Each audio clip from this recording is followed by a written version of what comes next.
Hello बच्चों, नमस्कार। क्या हाल चाल? तो कैसे हैं आप सब लोग? Good evening, good evening. Good evening. क्या माहौल है भाई?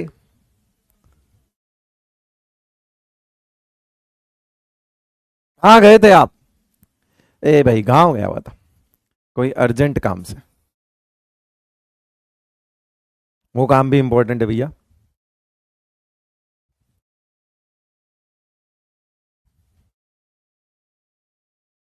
ना ना ना, कुछ ऐसा वैसा कुछ नहीं हुआ, बढ़िया, बिल्कुल एकदम परफेक्ट है सब कुछ, कोई टेंशन वाली बात नहीं है।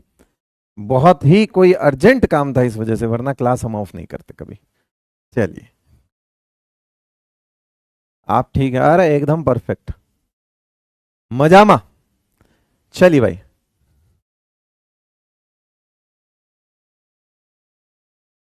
We missed you. ओ, मैंने भी आप सबको मिस किया। क्लास के टाइम पर जरूर याद आता था कि अरे यार 6:15 बज गए, इस वक्त बच्चों के सामने खड़े होते। इतना तो होता ही है। चलो, तो हम साइज पढ़ रहे थे आई थिंक ना। जहां तक मुझे पता है हमने साइज पढ़ी थी। लास्ट में क्या करवाया था कौन बताएगा मेरे को? अपने नोट्स देख के बता देना भाई।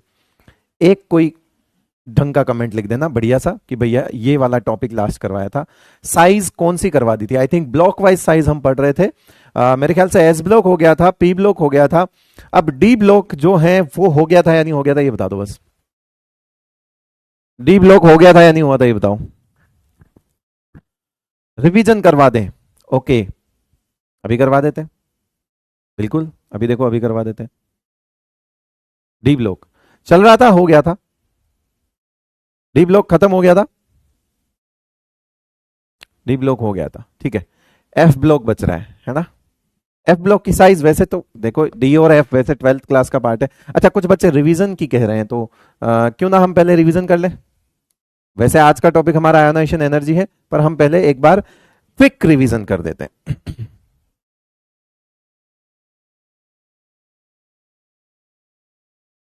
अब क्विक रिवीजन में कुछ नहीं है, नॉर्मल नॉर्मल सी चीजें बता दूंगा मैं आपको, जो कि एक हर एक बच्चे को पता होना चाहिए कि अभी तक हम प्रॉपर्टीज की बात करेंगे, सिर्फ रिवीजन में हम सिर्फ प्रॉपर्टीज की बात करेंगे। स्ट्रक्चरल पार्ट को मैं रिवीजन नहीं करवा रहा हूं, मैं प्रॉपर्टीज की बात कर रहा हूं। प्रॉपर्टीज में क्या है, हमने जो लेफ्ट टू राइट जो है वो अभी तक क्या क्या सीखा है। अभी तक हमने left to right Z effective, बोलो तुम बताओ क्या होता है, ठीक है। फिर टॉप टू बॉटम जो है वो एन क्या होता है, इधर जो है वो एन क्या होता है, इधर जो है वो साइज क्या होती है, ये आप बताओगे। इधर एन क्या होगा, ठीक है, जेड इफेक्टिव क्या होगा, इधर जेड इफेक्टिव क्या होगा, ठीक है, और इधर साइज क्या होगी, ये बता दो बस। यही आपका रिवीजन है। एक जनरल ट्रेंड अगर आप बता दोगे तो बताओ, left to right Z effective क्या लिख दो बेटा? इंक्रीज, ठीक है। Left to right Z effective increase था, जो कि कैलकुलेशन से निकला हुआ एक वैल्यू है, जिसको जो हमारे सिलेबस में नहीं है, तो हमको जनरल याद रखना है कि भाई left to right Z effective बढ़ता है। अब जेड इफेक्टिव क्योंकि सेंटर से लगा हुआ एक अट्रैक्शन फोर्स होता है, न्यूक्लियस से लगा हुआ एक फोर्स ऑफ अट्रैक्शन होता है, जो आउटर मोस्ट इलेक्ट्रॉन को अपनी तरफ खींचता है, ये हमारा जेड इफेक्टिव होता है। जब आउटर मोस्ट इलेक्ट्रॉन को अपनी तरफ खींचेगा तो बताओ इलेक्ट्रॉन दूर जाएगा या पास आएगा?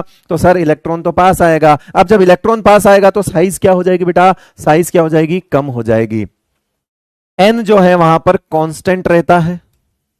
यह भी एक अच्छा पॉइंट है, यह पता होना चाहिए कि इन अ पीरियड एन की वैल्यू चेंज नहीं होती। कैसे होगी? अगर आप एन की वैल्यू 2 बोल रहे हो तो कभी भी पीरियड के अंदर एन की वैल्यू सेम रहती है, यह ध्यान रखना। एन चेंज नहीं होता, साइज क्या हो जाएगी बेटा? डिक्रीज। हाँ, ग्रुप के अंदर एन की वैल्यू क्या होती है? इंक्रीज होती है। What an? एन क्या होता है बेटा? Number of shell. एन क्या होता है बेटा? Number of shells. अगर नंबर ऑफ शेल्स बढ़ेंगे तो साइज क्या होगी? इंक्रीज होगी। जेड इफेक्टिव यहां पर कांस्टेंट होता है ना। कुछ वैल्यूज मैंने दिखाई थी specially for S block and P block, एक बार के लिए बढ़ता है एंड देन कांस्टेंट हो जाता है, बट ठीक है। Top to bottom Z effective इतनी इंपॉर्टेंट प्रॉपर्टी है भी नहीं। फिर हमने साइज के अंदर कुछ कुछ चीजें करी थी, तो मैं इंपॉर्टेंट रिवाइज करा रहा हूं क्योंकि मेन एग्जाम में आने के चांसेस उन्हीं से हैं। तो एक तो ये वाला बताओ, ठीक है, क्योंकि टॉप टू बॉटम जहां बढ़ती है वहां तो कुछ याद रखना है नहीं। ये बता दो, एक इसकी बता दो कि भैया मान लो 4th ग्रुप से 12th ग्रुप तक जो साइज है top to bottom D block में, ये बता दो। एक तो उसमें हमको पता है कि पहले ये इंक्रीज होती है फिर डिक्रीज होती है। ये जो रीजन है इसका रीजन था ट्रांजिशन कॉन्ट्रैक्शन, याद आ रहा है बेटा? गैलियम के अंदर डी के 10 इलेक्ट्रॉन की वजह से। बाकी ये रही पूरी साइज। ठीक है भाई, ये हो जाएगा। रीजन याद होना चाहिए क्या? Transition contraction. इसके अंदर फोर्थ से ट्वेल्थ ग्रुप में अगर 3D सीरीज से बड़ा देखेंगे तो 4D सीरीज है, और 4D 5D जो है वो लगभग बराबर हैं। इसका रीजन क्या है? इनके बराबर होने के पीछे रीजन क्या है? लेंथेनॉइड कॉन्ट्रैक्शन इन 5D सीरीज एलिमेंट।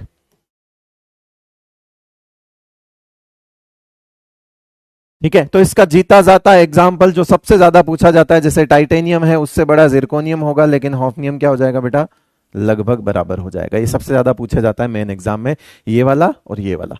मतलब कहते हैं ना कि पसंदीदा ऑप्शन है। प्लस हमने एक चीज और भी सीखी थी आयनिक साइज के बारे में, वो भी रिवाइज कर लेते बेटा जी। लिखना कुछ नहीं है अभी, मैं तो रिवाइज करा रहा हूं। आयनिक साइज के बारे में भी दो चीज हमने देखी थी, एक तो आयंस ऑफ सेम एलिमेंट,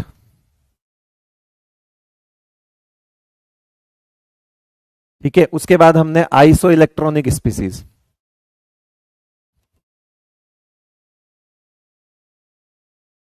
और इन दोनों का ही एक ही जुगाड़ था, और वो मैंने बता दिया था कि जो साइज इनके अंदर होती है वो नेगेटिव चार्ज जितना ज्यादा उतनी बड़ी साइज, और पॉजिटिव चार्ज जितना उतनी कम साइज। याद है? सीधा यही लगाया था हमने, सीधा एमडीजी लगा दिया था इन दो चीजों के लिए। तो जैसे फॉर एग्जांपल अगर मैं लिख दूं आई, आई प्लस, आई माइनस, तो बताओ इसका साइज ऑर्डर क्या होगा? ये एनसीईआरटी एग्जाम्पलर का क्वेश्चन है आपका। इसका साइज ऑर्डर क्या होगा बताओ?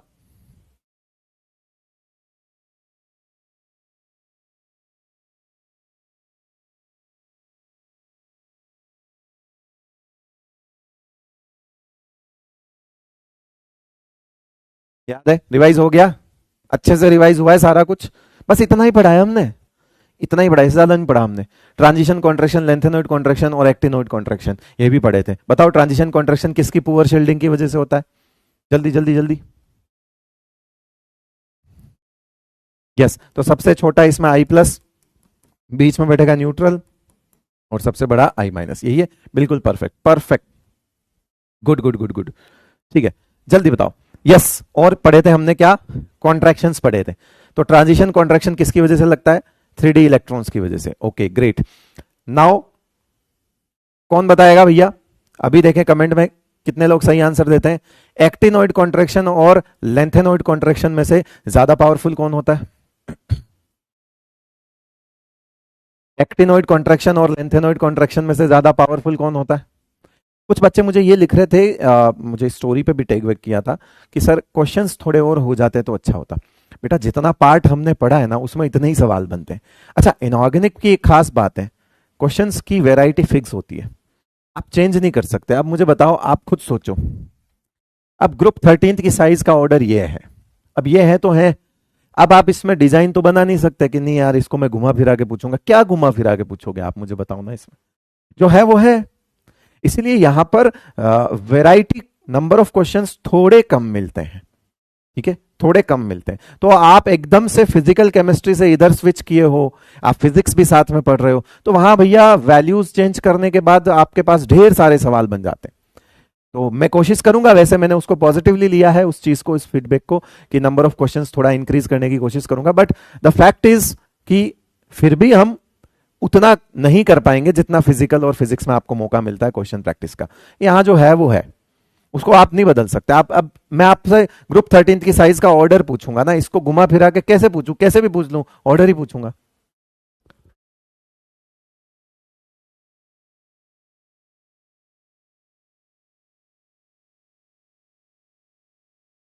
ओके चलिए, तो अब हम आगे बढ़ते हैं और एफ ब्लॉक की साइज जो है वो देख लेते हैं। वैसे जरूरत पड़ती नहीं है पर फिर भी देख लो, है ना, क्योंकि 12th की जरूरत पड़ती है। अब मैंने डी ब्लॉक करवा दिया तो बेटा एफ भी कर ही लो ना फिर। ये भी हैंग हो रहा लग रहा।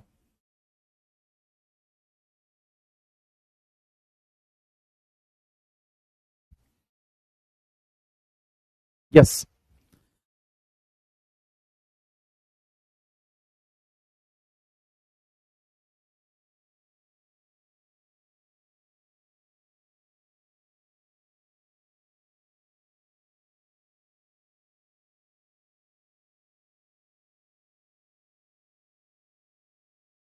छूटा तो नहीं रहा, गिन लेना, 1 2 3 4 5 6 7 8 9 10 11 हो गए। परफेक्ट। ठीक है, ये हमने एफ ब्लॉक की साइज का ऑर्डर हम इसमें देखेंगे। फिर हम इसमें दो तरह से देखेंगे, M as well as M3+। इनकी फेवरेट ऑक्सीडेशन होती है +3 में। तो ये सब क्या करते हैं बेटा, +3 में रहना पसंद करते हैं। तो मैं यहां पर इन सब के +3 लिख रहा हूं। अब इन सब के क्या कर रहा हूं, +3 लिख रहा हूं जी। आप भी इन सब के +3 बना लो। ठीक है, आप भी इन सब के +3 बना लो, क्योंकि ज्यादातर ये कहां पूछा जाता है, +3 में पूछा जाता है और न्यूट्रल में पूछा जाता है। ये सब 12th की भी चीजें हैं, आपको हो सकता हो स्कूल में नहीं पढ़ाएंगे, 12th क्लास की चीजें है ना। तो इसलिए इसको लेकर ज्यादा तनाव में ना रहे। वैसे तुम 11वीं की चीजें 11वीं में नहीं पढ़ पाते हो पूरी, 12वीं की कैसे पढ़ोगे। अरे मजाक करो, नाराज नहीं होना। लो जी, decrease decrease decrease, left to right ही तो है। लेफ्ट टू राइट साइज क्या होनी चाहिए, डिक्रीज हो रही है, डिक्रीज, यहां पे इंक्रीज हो गई, फिर वापस से यहां पे इंक्रीज हो गई, फिर वापस से डिक्रीज हुई। अभी रीजन बताएंगे बेटा। और लगातार डिक्रीज हुई। जो डेटा एनसीईआरटी में दिया हुआ है उसके अकॉर्डिंग बात कर रहा हूं। ये जो है ये 4F7 होता है, हाफ फिल्ड। सेम जो मैग्नीज में दिक्कत थी वो यहां पर है, लूज पैकिंग।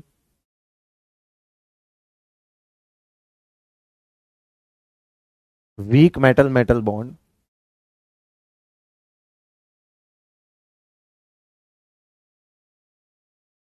मेटेलिक बॉन्डिंग अगर वीक है तो रेडियस बढ़ेगी, इसीलिए साइज भी क्या हो जाती है, इसकी इंक्रीज होती है।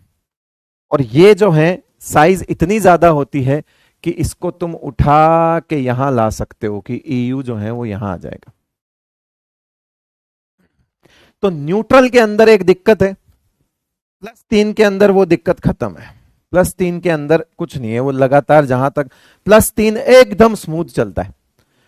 +3 वाला जो है वो क्या होता है भैया, हाँ ये नोट करो ना, +3 वाला तो लेफ्ट टू राइट एकदम स्मूथ चलता है। अब जरा मेरी बात सुनो, इस एक यूरोपियम को छोड़ दें, इस एक यूरोपियम को छोड़ दें, तो बाकी तो पूरा ट्रेंड फॉलो कर ही रहना। अब तुम बताओ, अगर 14 में से एक की दिक्कत है तो हम जनरल ट्रेंड में किसको लेंगे, एक को या बाकी बचे हुए 13 को। तो बाकी बचे हुए 13 तो फॉलो कर रहे हैं ना। तो जनरल ट्रेंड तो यही कहता है कि left to right size decrease हो रही है। और +3 में तो हो ही रही है, +3 में तो यूरोपियम दिक्कत भी नहीं कर रहा है। यानी कि आयनिक साइज तो एकदम स्मूथ चल रही बेटा इनकी +3 वाली। जब ये सारे +3 वाले आयंस हैं, है ना, इन सब में से 3 3 इलेक्ट्रॉन निकाल के इन सबको +3 बना दो, विच इज जो कि इनकी कॉमन ऑक्सीडेशन स्टेट है, ये +3 में रहना पसंद करते हैं सारे एफ ब्लॉक वाले लेंथेनॉइड्स। ठीक है, 13 को जनरल बोलेंगे। इसलिए आपको किताबों में क्या लिखा होता है वो देखो, किताबों में एक पॉइंट लिखा होता है, और वो किताबों में पॉइंट क्या लिखा होता है, नोट लगा के लिख देना बेटा, जो कि सबसे इंपॉर्टेंट पॉइंट है, जो कि हम 12th क्लास में एनसीईआरटी में लिखा हुआ है। एनसीईआरटी में लिखा हुआ है कि generally size decreases in F block from left to right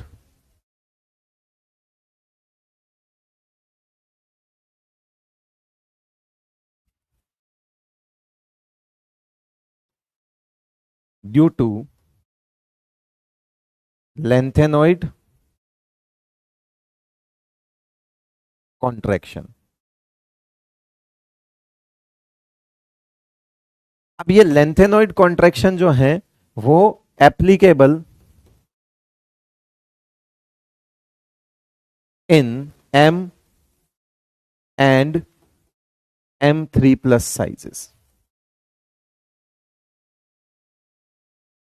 दोनों में ही लेंथेनोइड कॉन्ट्रैक्शन ही रीजन है। आप खुद सोचो, इसमें इलेक्ट्रॉन लेफ्ट टू राइट कौन सी सबशेल भर रही है, इलेक्ट्रॉन्स किस में जा रहे हैं। अगर आप एफ ब्लॉक का कॉन्फ़िगरेशन देखोगे ना बेटा, तो इलेक्ट्रॉन्स आर प्रोग्रेसिवली किस में भर रहे हैं, प्रोग्रेसिवली किस में भर रहे हैं, लगातार किस में भर रहे हैं, 4f में। और मुझे बताओ 4f में बैठा हुआ इलेक्ट्रॉन शील्डिंग अच्छी करता है या खराब, अभी समझ आ जाएगा। Sir where is uranium, uranium अपने घर पे है बेटा, एक्टिनोइड में, जिसकी साइज हम नहीं पढ़ते। यूरेनियम लेंथेनोइड नहीं है राजा जी। व्हाट इज ऑक्सीडेशन स्टेट, समय दो, चीजों को समय दो। अगर आप एक शब्द पकड़कर कंफ्यूज हो जाओगे तो तुम्हें पहले दिन ही हो जाना था साइंस, वो कौन सा समझ आ गया तुमको, नहीं आया ना। तो इसलिए केवल एक वर्ड के पीछे बैठ पकड़कर ये सोच लेना कि नहीं समझ आ रहा, तो वो तो पहले दिन ही समझ आ जाना चाहिए था ना साइंस। क्या तुमने साइंस बायोलॉजी ली, तब तुमसे मैं अगर ये पूछूं कि बता रहे बायोलॉजी का मतलब बता, तुम बता देते क्या? अगर तुम आज में तुम मान लो तुमने 10th में थे, एडमिशन ले रहे, कुछ कुछ भी किसी टर्म का मतलब पूछ लेता, ले बता रहे मतलब बता, बता देते क्या? नहीं ना। आज बता सकते हो, एक वक्त लगता है चीजों को। हमेशा हम लाइफ में वो ही शब्द नहीं सुनते हैं जिनके बारे में हमें सब कुछ पता होता है। और जरूरी नहीं है कि वो समय उसी समय आपको हर चीज बताए सके। आज मेरी भी कुछ मजबूरी है कि जिसकी वजह से मैं ऑक्सीडेशन स्टेट ना पढ़ा पाऊं, कोई मजबूरी होगी, है ना। तो जहां आएगा वहां पढ़ोगे, रिडॉक्स रिएक्शन में आपको समझाई जाएगी कि ऑक्सीडेशन स्टेट क्या होती है। जहां पे आएगा तो थोड़ा वक्त दो बेटा, पैनिक मत करो। मतलब जिस चीज के लिए चिंता करनी है उस चीज की चिंता करो। अभी तुमसे कोई नहीं पूछ रहा कि ऑक्सीडेशन स्टेट क्या होती है। आ जाओ, समझो बात को।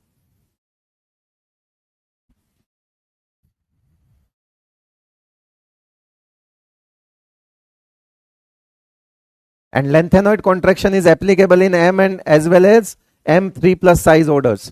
यानी कि ऊपर नीचे दोनों के जनरली डिक्रीज। आप एक यूरोपियम को छोड़ दो ना, यूरोपियम को छोड़ दो, उसके बाद तो लगातार डिक्रीज ही हो रहा है।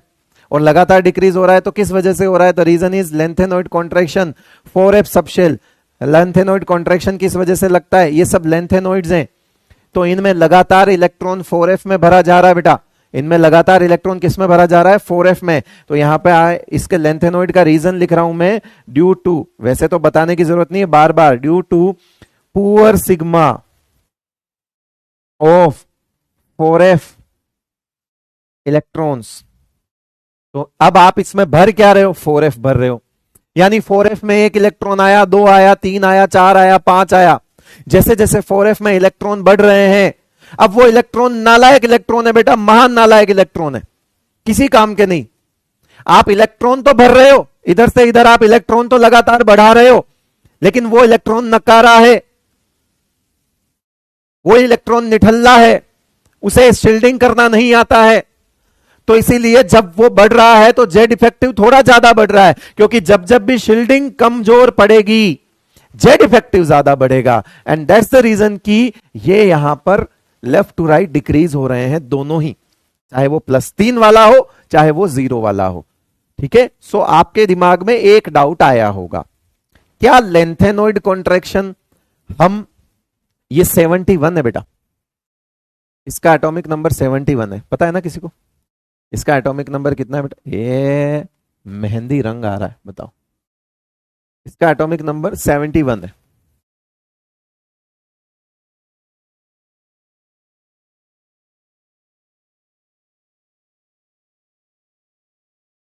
एक कह रहा है टीचिंग 0 और एटीट्यूड 100। हाँ भाई, तू कुछ भी समझ ले, जैसी तेरी इच्छा। मेरे को तो 11 साल हो गए, 12 साल हो गए इस फील्ड में पढ़ाते हुए, मेरा तो काम एटीट्यूड से चल ही रहा है।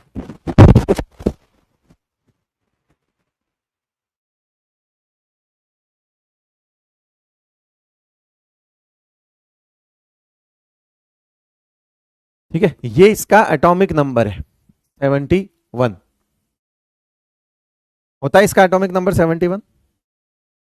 ठीक है, 58 टू 71 है। तो आपको मैं ये सिखाना चाह रहा हूं कि लेंथेनॉइड कॉन्ट्रैक्शन इससे पहले हमने यहां देखा है, यहां बात करी है, और वो भी यहां पे बात करी है कि इसमें लग गया, और इसका एटॉमिक नंबर 72 है, और 72 से लेकर वो 80 तक चलेगा, हो सकता हो और आगे भी चले। तो मेरा सवाल ये है, क्या लेंथेनॉइड कॉन्ट्रैक्शन लेंथेनॉइड्स के बाद लग रहा है?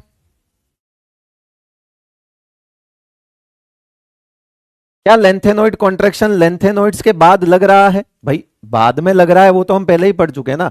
ये देखो, अगर हॉफनियम की साइज कम हुई है, जिसका एटॉमिक नंबर 72 होता है, इसका मतलब है लेंथेनॉइड कॉन्ट्रैक्शन तो लेंथेनॉइड्स के बाद भी लग रहा है ना। इनफैक्ट हमने पहले यही पढ़ा है कि लेंथेनॉइड कॉन्ट्रैक्शन अभी तो हमने लेंथेनॉइड्स में भी लग रहा है।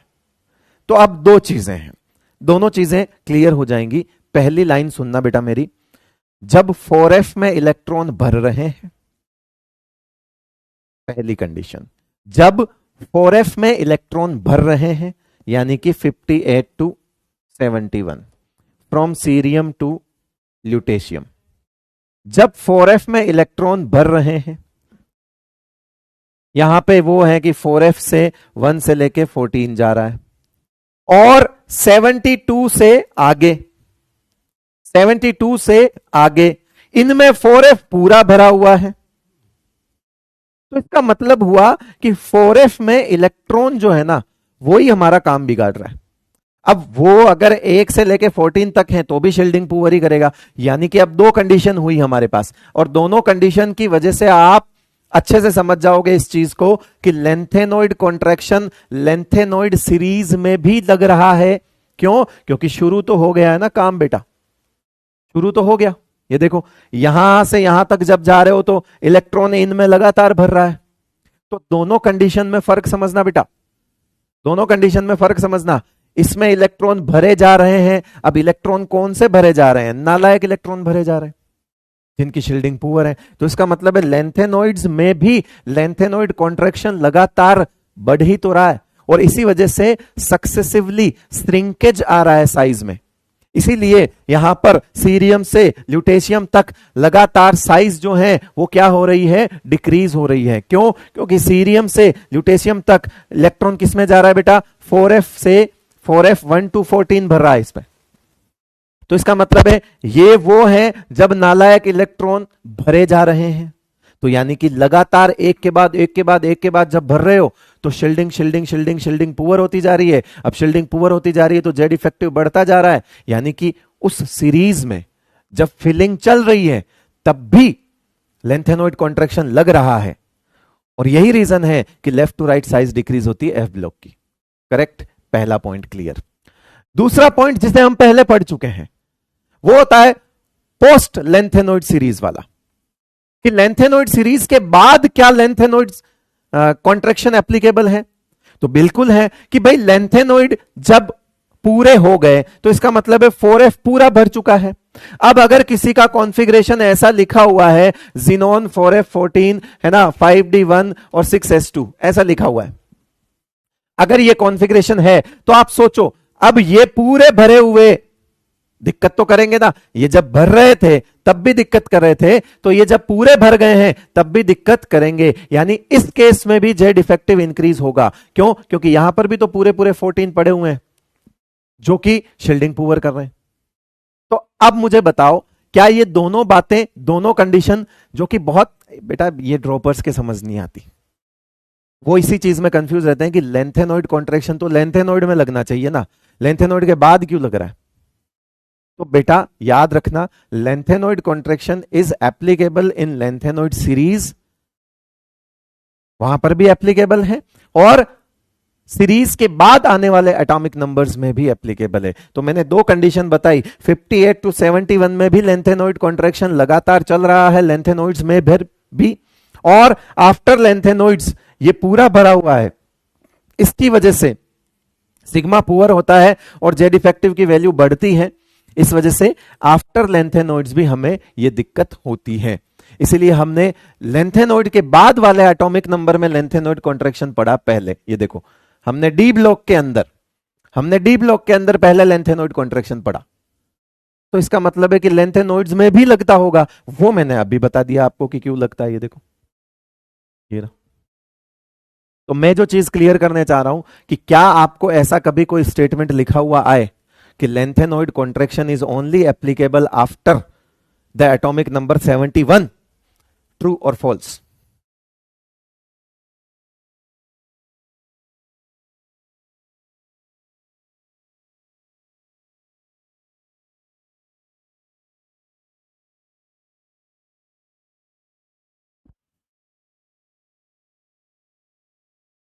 देखो बेटा, 11th क्लास में हर चीज हर किसी को समझ नहीं आती, ठीक है? तो 10वीं पास करके आ गए हो, मैं ये पूछ लूं क्या कि 10वीं में जो कुछ पढ़ा है वो सब अभी भी आता होगा? फिर तो नहीं ना। तो इसीलिए कोई बात नहीं, जिस राह पे तुम निकले हो उस राह पे ज्यादा दिन मत रहना। स्पैमिंग वाली राह की मैं बात कर रहा हूं। बाकी टीचर वही है जो सीरियसली पढ़ाएगा, वरना यहां मदारी आके नाच के चले जाएंगे ना, उससे सिलेक्शन तो नहीं होगा। इस चीज का ध्यान रखना कि टीचर वही है जो सीरियसली पढ़ाएगा। और ये बात तुमको अभी नहीं समझ आएगी, अभी तुम बच्चे हो, अभी तुम्हें मदारी ही पसंद आते हैं। तो इसलिए इस बात का ध्यान रखना, तुम्हारा सिलेक्शन अगर वाकई तुम तुम्हारे सिलेक्शन के लिए सीरियस हो तो टीचिंग को सीरियसली ही लेना पड़ेगा। हवा में सवाल करना, ये करना, वो करना, कुछ नहीं होता उनसे। वो अच्छे लगते हैं बस। हो सकता हो कि उसमें टीचर का फायदा हो ये सब करके, हो सकता हो टीचर का फीडबैक अच्छा आ रहा हो। क्यों? क्योंकि तुम्हारा दिल लगा के रख रहा है वो। तो मेरे फर्क नहीं पड़ता बेटा, मुझे तुम्हारा दिल नहीं लगाना है, मुझे तुम्हारा दिमाग लगाना है। ठीक है? मुझे तुम्हारा दिमाग लगवाना है, दिल से इन्वॉल्व नहीं होना है। दिमाग से इन्वॉल्व हो मेरे साथ। और सिलेक्शन चाहिए तो दिमाग की जरूरत पड़ेगी, दिल से नहीं। दिल से तो रोज रात को सोते हुए सोचते हो मेडिकल कॉलेज, सोचने से मिल जाएगा क्या? नहीं ना। दिमाग और टीचिंग को सीरियसली ही पढ़ ले। टीचर भी वही काम आएगा जो ढंग से पढ़ा रहा है, एक वक्त पे जाके समझ आ जाएगा तुमको। ठीक है कि ठीक है थोड़ी बहुत मजाक मस्ती चलती है, पर मैं देख रहा हूं आजकल पूरा यूट्यूब देखता हूं मैं, नाच रहे हैं, कूद रहे हैं, गाना गा रहे हैं, मदारी बने पड़े भैया सब लोग। ऐसे नहीं होता है यार, ऐसे नहीं होता है। आप अपने छोटे से फायदे के लिए उस बच्चे को डिस्ट्रैक्ट कर रहे हो। क्यों? क्योंकि वो आपकी रील काट दे, तो उसका काम रील काटना है क्या? वो तो पढ़ने आया था, आप नाच के रील कटवा रहे हो।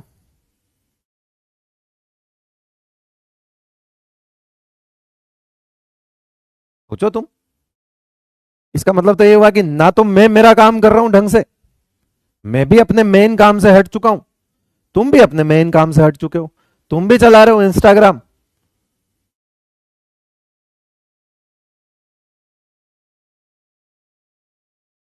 अजीब दौर आ गया है भैया। इंसान की जो सक्सेस है वो उसके फॉलोअर्स को देखकर पता की जा रही है कि इसके सोशल मीडिया पे फॉलोअर्स कितने हैं।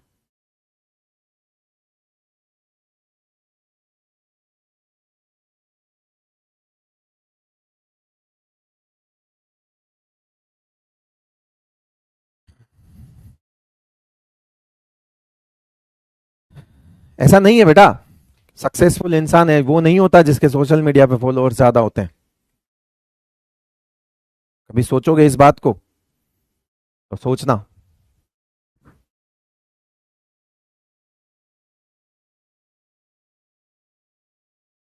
टीचर है हम, इन्फ्लुएंसर नहीं है, और ना हमें बनना है।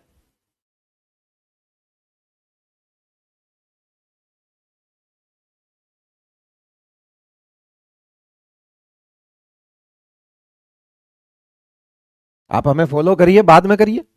पढ़ाई के टाइम पे तो हम खुद बोलते सोशल मीडिया हटा दे बेटा, तेरी पढ़ाई खराब होगी। यस, स्टार्ट करते हैं आयोनाइजेशन एनर्जी। कोई नहीं, छोटा मोटा ज्ञान है, वो लिखने के लिए टाइम दे रहा था इसलिए बोला।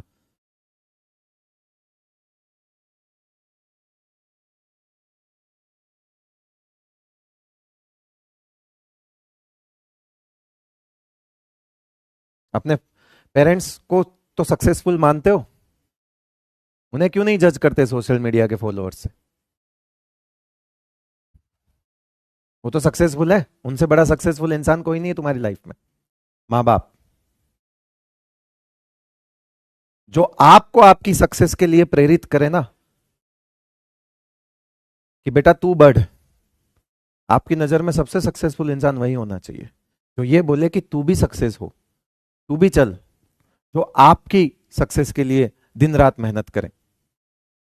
आपके लिए वो एक भगवान से कम नहीं होना चाहिए, भगवान ही होना चाहिए इनफैक्ट। लेकिन जो आपको डिस्ट्रैक्ट करे, आजा लाइक कर, कमेंट कर, रील काट, वो तो भैया फिर तुम देख लो तुम्हें क्या करना है।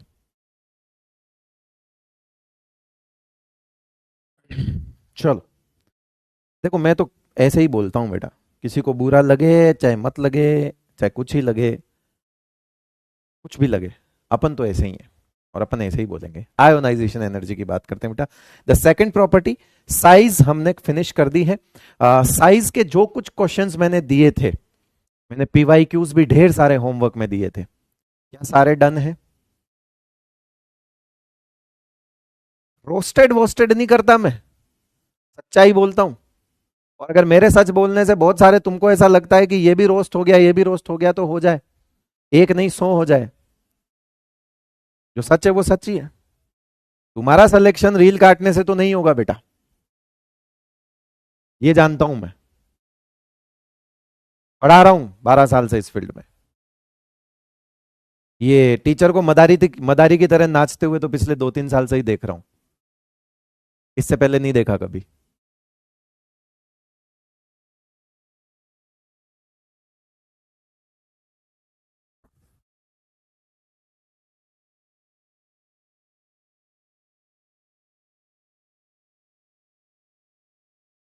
Yes good. एक कह रहा है तो पढ़ाओ ना, पढ़ा रहा हूं। तेरे को फोन पे पैसे आते होंगे ना इस चीज के, कि जाके स्पैमिंग कर दूसरे टीचर की क्लास में, तो तू 10-20 रुपए के लिए कर ले ये काम, तू अपना जमीर बेच दे। है रील काटने के, एक रील काटने के 500 रुपए, 1000 रुपए, 2000 रुपए, चलता है सब कुछ, हमें भी पता है भाई। देखो बेटा, आयोनाइजेशन एनर्जी को समझते हैं, अभी कुछ नोट मत करना, जब तक ना बोलूं तब तक, ठीक है? ये रहा न्यूक्लियस, ये रहा आउटर मोस्ट इलेक्ट्रॉन, ठीक है? अब मेरे बैठे बैठे एक दिन मन में आया कि मुझे इसको रिमूव करना है। क्या करना है बेटा? इसको रिमूव करना है। इसको क्या करना है? रिमूव करना है।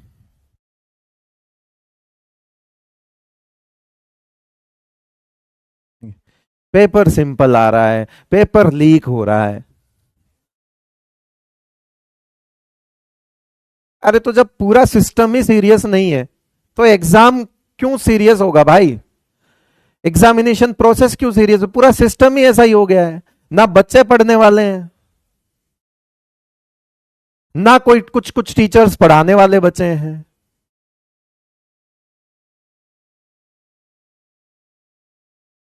मजाक हमने बनाया है, एजुकेशन को हमने बनाया है, ठीक है? मजाक हमने बनाया है। हमें चाहिए सिर्फ डिग्री, हमें चाहिए सिर्फ मार्क्स, सीखना नहीं है हमें।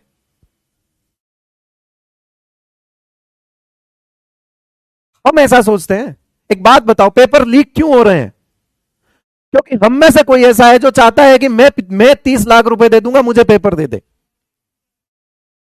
यानी कि हम ही में से कोई ऐसा एक है जो ये चाहता है कि भैया बिना पढ़े मेरा काम हो जाए, मेरे को 30 लाख रुपए। यानी कि पैसों की पावर हम दिखा रहे हैं, इसलिए वो पैसों में पेपर दे रहे हैं।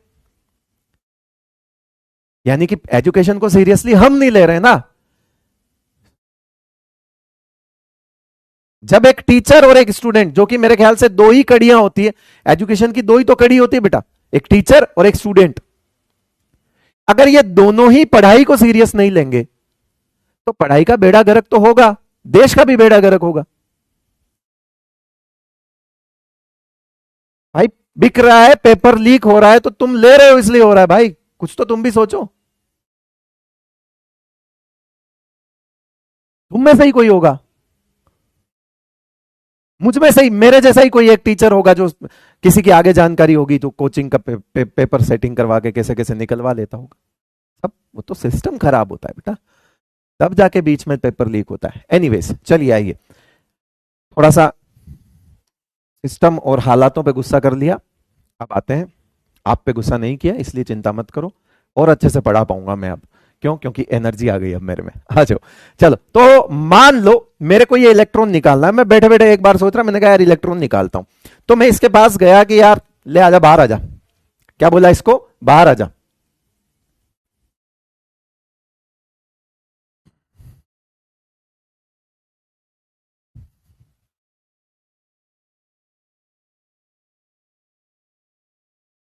ठीक है कि आजा, बाहर आजा,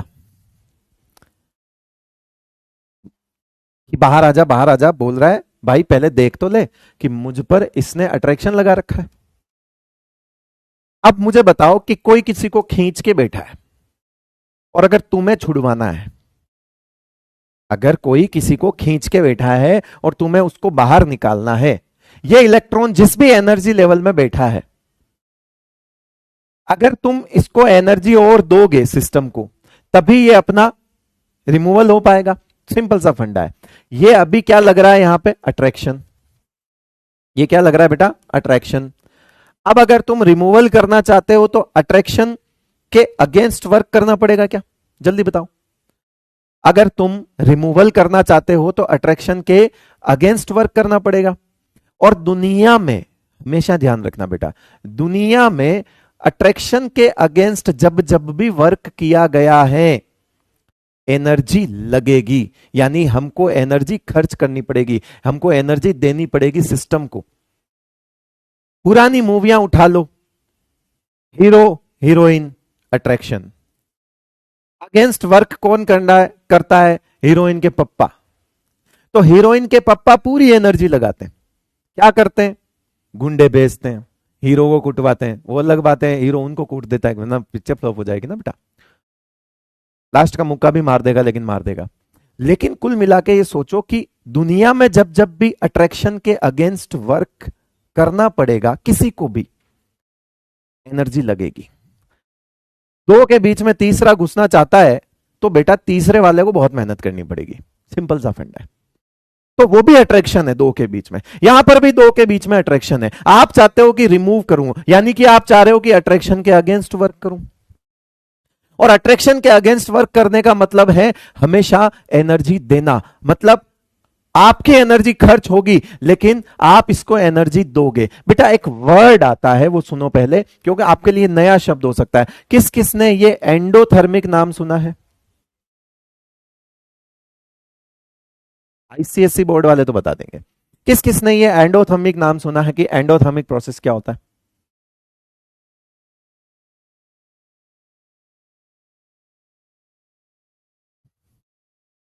एंडोथर्मिक क्या होता है?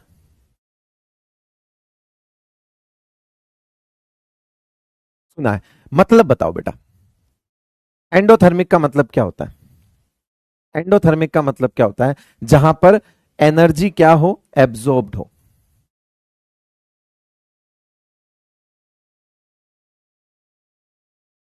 इसको बोलते हैं हम डेल्टा एच पॉजिटिव। एंथैल्पी में चेंज जो होता है, एच डेल्टा एच बोलते हैं बेटा इसको। डेल्टा एच का मतलब क्या होता है? Change in enthalpy. तो जब change in enthalpy positive value में आए तो उसे बोला जाता है absorption. Yes, good good good good, बहुत बढ़िया, इतना तो आता है। बताओ, तुम कह रहे हो कुछ नहीं आता, लो बताओ। एंडोथर्मिक।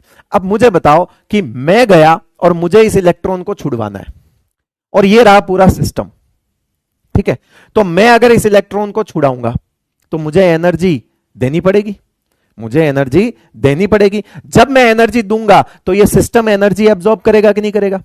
अरे भाई, जब मैं एनर्जी दूंगा तो ये सिस्टम एनर्जी एब्जॉर्ब करेगा। मेरे को अगर अट्रैक्शन के अगेंस्ट वर्क करना है तो मुझे एनर्जी देनी पड़ेगी। वो एनर्जी जो मैं दे रहा हूं वो एनर्जी कहां जा रही है, इस सिस्टम में जा रही है या नहीं जा रही है, बताओ जा रही है नहीं जा रही है। तो सिंपल सा फंडा है। अगर मैं तुमसे पूछूं कि ये रहा एक m और एक ये रहा m प्लस, ये रहा m और एक ये रहा m प्लस, ठीक है, सुनना मेरी बात को, इसमें से हमने एक इलेक्ट्रॉन निकाल दिया, रिमूवल कर दिया हमने इसमें से, अभी कुछ नहीं लिखना है, अभी कुछ लिखना ही नहीं है, सुनते जाना, बहुत बड़ी बड़ी बातें मजाक मजाक में बता दूंगा, है ना, इसीलिए मेरी टीचिंग 0 है, ठीक है बेटा।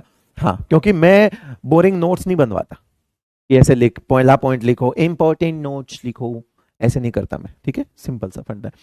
चीज को सीख ना, चीज को सीख, ऐसी सीख कि जिंदगी भर याद रहे, अगर है दम तो सीख, टीचिंग 0 ही सही, पर तुझे जिंदगी भर याद रखवाऊंगा। आज आप m से m प्लस बना दिया, इसकी कोई भी एनर्जी हो, मान ले इसकी एनर्जी 100 है, इसकी जो एनर्जी है अभी इस वक्त पोटेंशियल एनर्जी, पोटेंशियल का मतलब होता है, पोटेंशियल एनर्जी का मतलब होता है सिस्टम की एक एनर्जी, जैसे मुझ में अभी जितनी एनर्जी है वो मेरी पोटेंशियल एनर्जी है, आपके अंदर जो भी एनर्जी है वो आपकी पोटेंशियल एनर्जी है, वो आपकी क्या है, पोटेंशियल एनर्जी है, वो आपकी पोटेंशियल एनर्जी है। अब मैं ये कह रहा हूं कि जब मैंने इसमें से इलेक्ट्रॉन निकाला होगा, तो जाहिर सी बात है बेटा कि जब मैं इसमें से एक इलेक्ट्रॉन निकालूंगा तो इलेक्ट्रॉन निकालने पे वो प्लस बनेगा, ये रिमूवल हुआ। मेरा सवाल सिर्फ ये है कि मुझे सिर्फ इतना बता दो, अगर आपको बात समझ आ गई तो इस सिस्टम को मैंने एनर्जी दी, इस सिस्टम को ऑब्वियसली मैंने एनर्जी दी, इसकी एनर्जी, इस m प्लस की एनर्जी, इस m प्लस की एनर्जी m से कम होगी या ज्यादा, जिसको समझ आ गई होगी बात यहां पे एंडोथर्मिक वाली, वो बता देगा। 1 मिनट में आ रहा हूं, बताओ फटाफट।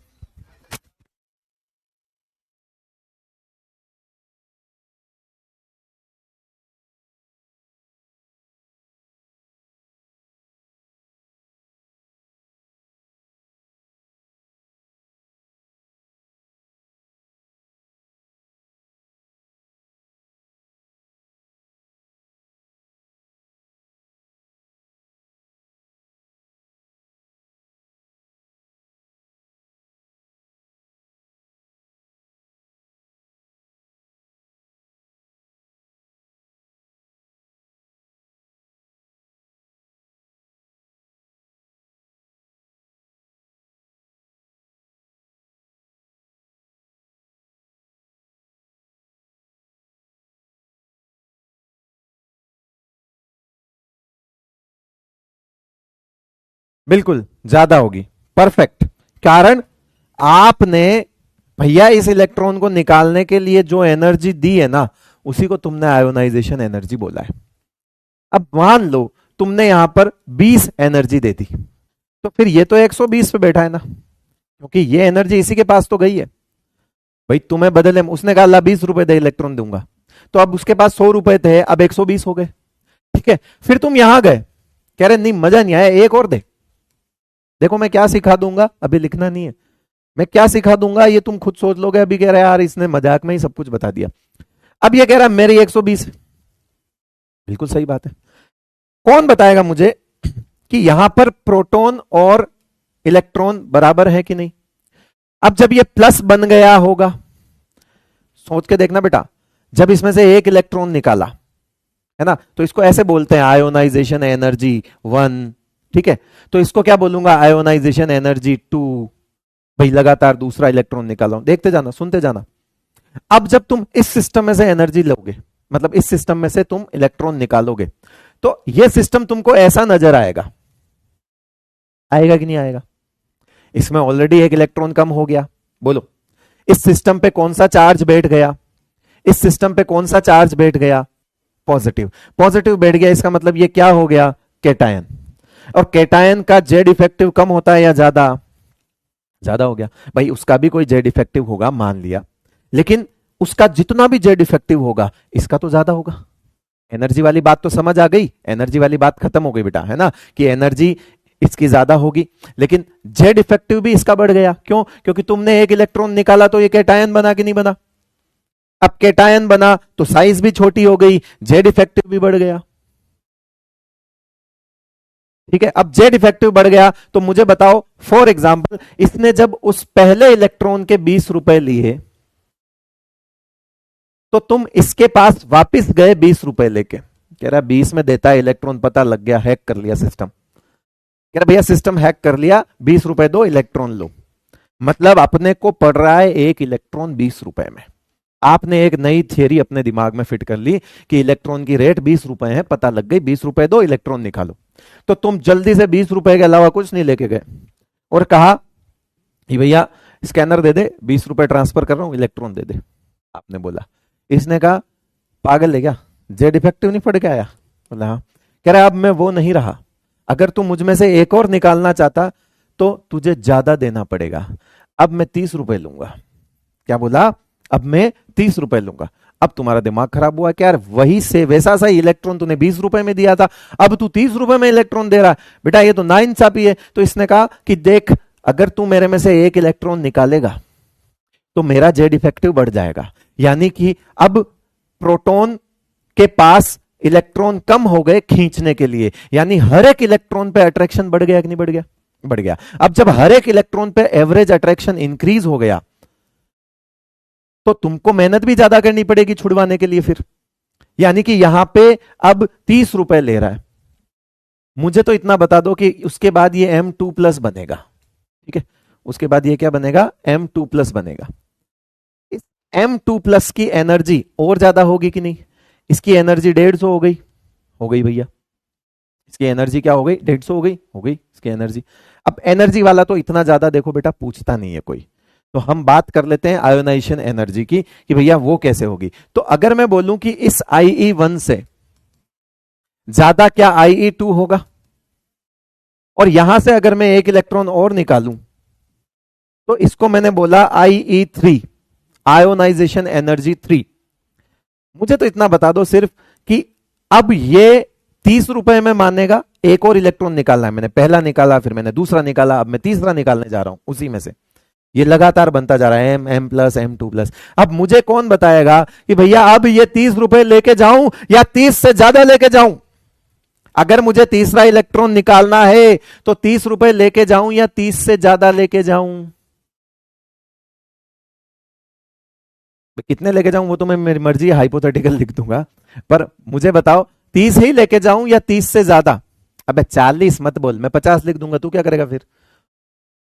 30 से ज्यादा इज करेक्ट आंसर, 30 से ज्यादा इज करेक्ट आंसर। 40, 45, 50 वो तो मैं हाइपोथेटिकल वैल्यूज लिख रहा हूं, कुछ भी मेरे मन में जो आ रहा है वो। बट हाँ मेरे को ध्यान है कि 30 से ज्यादा रखूंगा मैं इसको, 30 से ज्यादा। ऐसे 10-10 का गैप मत बनाओ कि भाई ये होने को ऐसे तो 150 भी हो सकती है, ये 30 से ज्यादा ही होगी, ये होने को 40 हो सकती है, ये होने को 200 हो सकती है, बट 30 से ज्यादा ही होगी। क्या होगी बेटा? 30 से ज्यादा ही होगी। इस तरह से जो होता है ना IE1, IE2, IE3,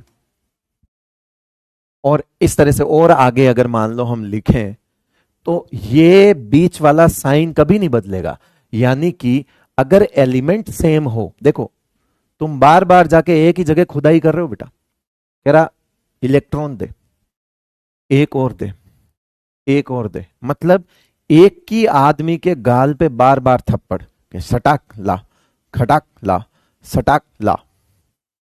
मतलब एलिमेंट जो हैं वो सेम है, आप वहीं से खोदना शुरू हुए थे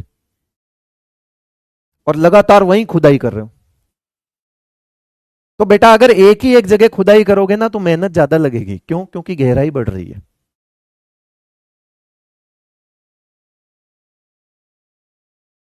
ठीक है?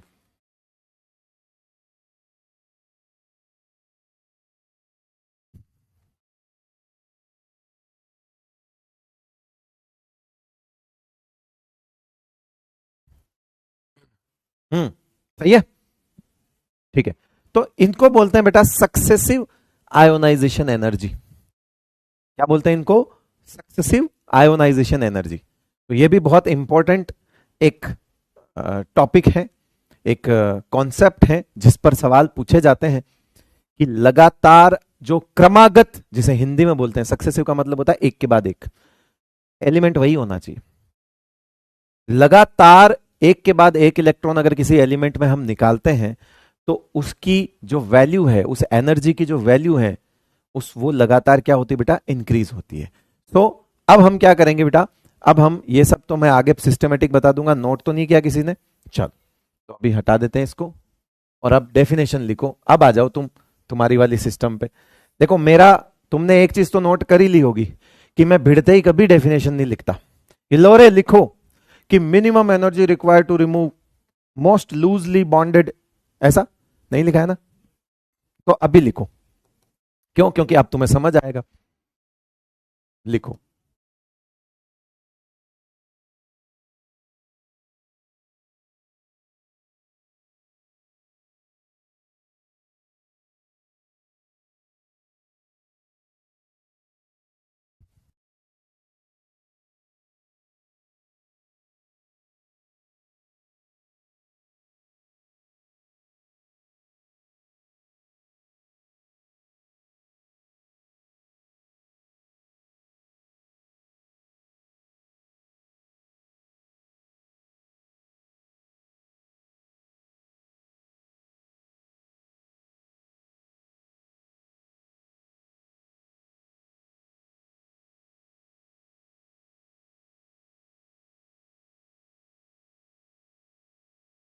अब लिखो definition. Minimum energy required to remove most loosely bounded electron from an isolated gaseous atom. देखो ये एक हाइपोथेटिकल कंडीशन है बेटा। अब देखना, कुछ कुछ अंडरलाइन कर रहा हूं, इन शब्दों पे ध्यान देना। अभी इसकी भी फील कराऊंगा। ये तो समझ आ ही गया कि मोस्ट लूजली बाउंडेड वही होता है जो सबसे बाहर होता है।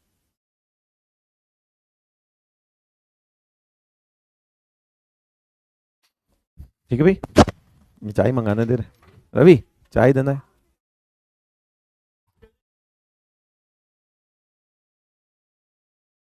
ना, तो चाय बना ले भाई। तो अब आप ये वाला एक डायग्राम बना लो, भले ही पास में बगल में, अच्छा लगेगा। सुंदर से डायग्राम बनाओ, नोट्स बनाओ भैया। रिमूवल है और ये प्रोसेस जो होता है वो एंडोथर्मिक होता है।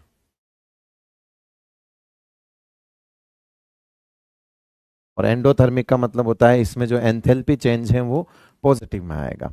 तो अगला पॉइंट अभी फील करवाऊंगा। अगला पॉइंट पहले लिखो कि आयोनाइजेशन एनर्जी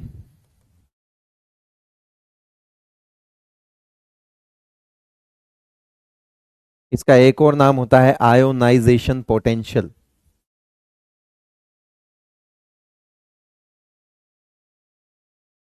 जब एनर्जी को इलेक्ट्रॉन वोल्ट में हम मेजर करते हैं, इलेक्ट्रॉन वोल्ट में, तो फिर हम पोटेंशियल वर्ड यूज करते हैं क्योंकि वोल्टेज जो है वो पोटेंशियल के लिए यूज होता है। तो बेसिकली एक यूनिट की वजह से इसका नाम चेंज हुआ है। डेफिनेशन वगैरह में कोई चेंजेस नहीं है। ये भी एनर्जी है, वो भी एनर्जी है। यही इसका दूसरा नाम है, आयोनाइजेशन एनर्जी, आयोनाइजेशन पोटेंशियल। चाहे आप इसको आयोनाइजेशन एनर्जी बोल दो, चाहे आप इसको आईपी बोल दो। ये आपको किताबों में आईपी भी लिखा हुआ होगा। अगर इसी एनर्जी को इलेक्ट्रॉन वोल्ट में मैं मेजर कर दूं तो वोल्टेज के चक्कर में मुझे पोटेंशियल लिखना पड़ता है बेटा, बस और कुछ नहीं है। आयोनाइजेशन एंथैल्पी, हाँ वही है। वो सब एंथैल्पी तो होता ही एनर्जी है ना। Overall change in energy is known as enthalpy. तो एंथैल्पी भी वही है। एनर्जी लिख दो, एंथैल्पी लिख दो, है ना, पोटेंशियल लिख दो, सब सेम है। मतलब वही है कि भैया आपको एनर्जी जो देनी है मोस्ट लूजली इलेक्ट्रॉन को निकालने के लिए, आपको जितनी एनर्जी देनी है मिनिमम, वो उसकी आयोनाइजेशन एनर्जी कहलाती है। तो यहां पे लिख देना ionisation energy and ionisation potential for neutral and cations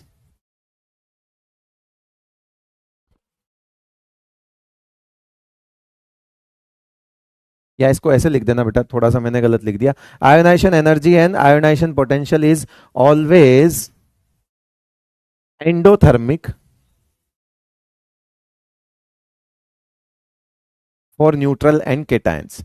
anion की भी आयोनाइजेशन एनर्जी होती है क्या? आंसर है होती है, लेकिन कुछ केसेस में वो एक्सोथर्मिक हो सकती है। इसीलिए ये चीज हम अभी इनके साथ इंक्लूड नहीं करेंगे। तो मैक्सिमम तो हमें न्यूट्रल के लिए पूछा जाता है। तो न्यूट्रल हो चाहे कैटायन हो, है ना। कोई कैटायन दे दे आपको, आपसे डायरेक्ट ऐसा पूछ ले, है ना, जैसे एग्जाम्पल के तौर पे ये लिख दिया आपने,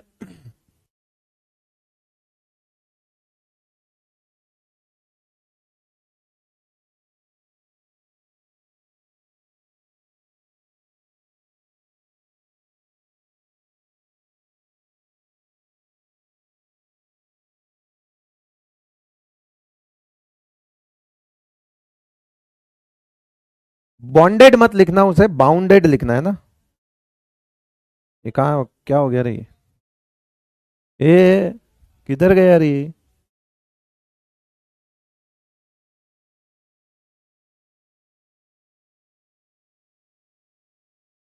हम्म, ये बाउंडेड लिखना है ना, बॉन्डेड मत लिख देना बेटा। बॉन्ड नहीं है तो एटम के ही इलेक्ट्रॉन है तो उससे बंधे हुए, बाउंडेड जुड़े हुए। बॉन्डेड मत लिखना, बॉन्ड बना हुआ नहीं है यहाँ पे कुछ भी। नोट कर लिया, आगे बढ़ू।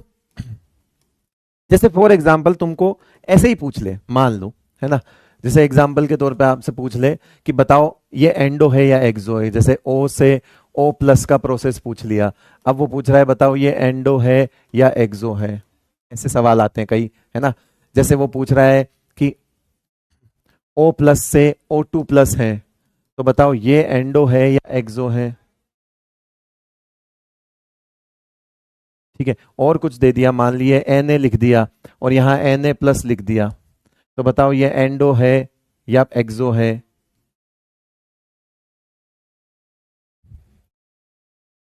तो सिंपल फंडा है कि भैया ये एक्सो ही है, सॉरी एंडो ही है ना। ये भी एंडो है, ये भी एंडो है, ये भी एंडो। तो जो पीछे हमने पॉइंट लिखा है ना कि तुम न्यूट्रल में से इलेक्ट्रॉन निकलता हुआ देखो या तुम किसी केटायन में से और निकलता हुआ देखो, मान जाना। देखो प्लस से दो प्लस हुआ तो इलेक्ट्रॉन निकला है ना, ये एन ए से एन ए प्लस हुआ है तो इलेक्ट्रॉन निकला है ना। तो वो क्या होगा बेटा, वो एंडो ही होगा, है ना। जैसे फॉर एग्जाम्पल आपके सामने ऐसा प्रोसेस करें कि एम जी प्लस है और अब एम जी टू प्लस हो गया, बताओ एंडो होगा या एक्सो। तो आंसर है एक्सो, एंडो, क्योंकि अभी मैंने एक्सो तो पढ़ाया ही नहीं। एक्सो की भी बात करेंगे जब हम होगा तब, अभी तो सिर्फ एंडो की बात कर रहे हैं। तो चाहे न्यूट्रल से आपको प्लस दिख जाए, वो तो वो जो पॉइंट पीछे लिखा है ना उसका मतलब है कि ऐसा सवाल कई बार होता है कि which of the following process is exothermic, which of the following process is, which of the following change is endothermic process. यहां तक क्लियर है? ठीक है, फिर नेक्स्ट लिखो, next point.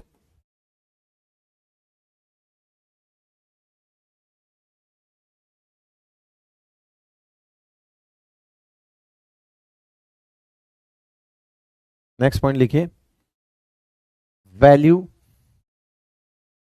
Of successive ionisation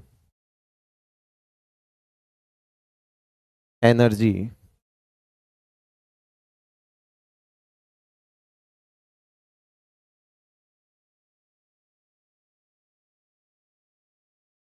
for an element always increases.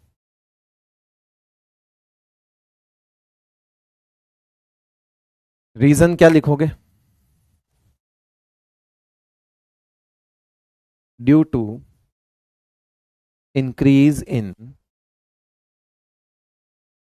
Z effective. M element same होना चाहिए, M plus, M two plus, M three plus. ठीक है, ये हो गया आपका आई ई वन, यहां से एक इलेक्ट्रॉन निकालोगे तो आई ई वन, ये आई ई टू, ये आई ई थ्री। यहां लिखो I E one, I E two, I E three, और ऐसे ऐसे ऐसे चलता रहेगा, एंड सो ऑन, लगातार बढ़ेगी। ठीक है,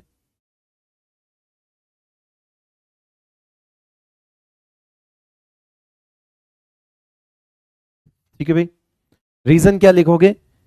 जेड इफेक्टिव बढ़ रहा है, तो वो जाहिर सी बात है, दिख रहा है कि ये न्यूट्रल है, ये कैटायन है, तो बार बार बताने की जरूरत नहीं है। ये जेड इफेक्टिव इंक्रीज हो रहा है, इधर से इधर जा रहे हो ना बेटा, इधर से इधर जब जा रहे हो तो जेड इफेक्टिव लगातार क्या हो रहा है, इंक्रीज हो रहा है। तो एक फैक्टर समझ आ गया आपको, जो कि मैंने अभी पढ़ाया नहीं है। एक फैक्टर समझ आ गया कि बताओ आयोनाइजेशन एनर्जी और जेड इफेक्टिव में क्या रिलेशन जो मैंने नहीं पढ़ाया। मैंने अभी कोई हेडिंग नहीं डाली है, ना ही आपको लिखना है ना। सिंपल सा फंडा अगर किसी को समझ आया कि मैं अगर बोलूं कि मैं कुछ फैक्टर्स बताऊंगा जिस पर आयोनाइजेशन एनर्जी डिपेंड करती है, उसमें से एक फैक्टर तुम्हें क्लियर हो गया, अनजाने में ही सही, और वो है Z effective, effective nuclear charge. तो आयोनाइजेशन एनर्जी का क्या रिलेशन है जेड इफेक्टिव के साथ? डायरेक्टली, एग्जैक्टली डायरेक्टली, है ना, डायरेक्टली प्रोपोर्शनल, इनवर्सली नहीं बेटा। जेड इफेक्टिव बढ़ रहा है तो ही तो आयोनाइजेशन एनर्जी बढ़ रही है, इधर बढ़ ही रही है, इधर बढ़ ही रही है, तो डायरेक्टली प्रोपोर्शनल हुआ। अब जेड इफेक्टिव और साइज का इनवर्सली प्रोपोर्शनल था रिलेशन, याद है कि जेड इफेक्टिव और साइज का इनवर्सली प्रोपोर्शनल था। देखो इसको फील करो, है ना, ये सब छोड़ो, फील करो। यहां पकड़ो, है ना, यहां अपना हाथ ऐसे रखो, दिस इज न्यूक्लियस। यहां इस पेन को समझो outer most electron. Z effective जो है वो है इस न्यूक्लियस का इस इलेक्ट्रॉन पे अट्रैक्शन। अब मेरी बात समझना, जेड इफेक्टिव अगर बढ़ता है तो ये पास आता है, तो पास आने पे साइज क्या हो गई? कम हो गई ना। यानी कि जेड इफेक्टिव बढ़ने पर साइज कम हो रही है। फील करो, आ रहा है? जेड इफेक्टिव का मतलब है इसको खींचना। कौन खींच रहा है? न्यूक्लियस। जेड इफेक्टिव बढ़ेगा, ये पास आएगा, ये पास आएगा तो रेडियस घटेगी, यानी कि साइज कम होगी। इसीलिए जेड इफेक्टिव और साइज का रिश्ता 36 का है, उल्टा, इनवर्सली प्रोपोर्शनल है। लेकिन ये सोचो कि जब जेड इफेक्टिव बढ़ेगा तो ये पास आएगा, और जब ये पास आएगा तो इसका और इसका अट्रैक्शन और बढ़ेगा, इसका और इसका अट्रैक्शन और बढ़ेगा। अब अगर तुम ये वाला इलेक्ट्रॉन निकालोगे तो तुमको मेहनत ज्यादा करनी पड़ेगी, यानी कि एनर्जी ज्यादा देनी पड़ेगी, यानी कि आयोनाइजेशन एनर्जी ज्यादा होगी। तो इसका मतलब है जेड इफेक्टिव बढ़ने पर आयोनाइजेशन एनर्जी ज्यादा हो जाएगी। अच्छा, तो जेड इफेक्टिव साइज के तो इनवर्सली प्रोपोर्शनल हुआ सर? बिल्कुल हुआ, क्योंकि ये पास आ रहा है तो साइज तो घट रही है। और आयोनाइजेशन एनर्जी के डायरेक्टली प्रोपोर्शनल हुआ? बिल्कुल हुआ। अब जरा तुम मैं डायरेक्ट साइज के साथ आयोनाइजेशन एनर्जी का रिलेशन पूछूं तो सोच के बताओ। मैंने एक फैक्टर तो ना चाहते हुए भी यही क्लियर करवा दिया, फेल करवा दिया। बोले जेड इफेक्टिव का एक फैक्टर जेड इफेक्टिव होता है जिस पर आयोनाइजेशन एनर्जी डिपेंड करती है। किस तरह से? Directly proportional. जेड इफेक्टिव बढ़ेगा, आयोनाइजेशन एनर्जी बढ़ेगी। ठीक है, अब साइज के साथ सोचो, करो, साइज के साथ सोच के बताओ कि साइज का और आयोनाइजेशन एनर्जी का कैसा रिश्ता है, उल्टा है या सीधा है? अरे रवि, चाय नहीं लाया भाई? जो जल्दी बन जाए वो पिया दे। कॉफी बन जाए क्या जल्दी? कॉफी बना दे, जल्दी लगा, तलब हो रही है।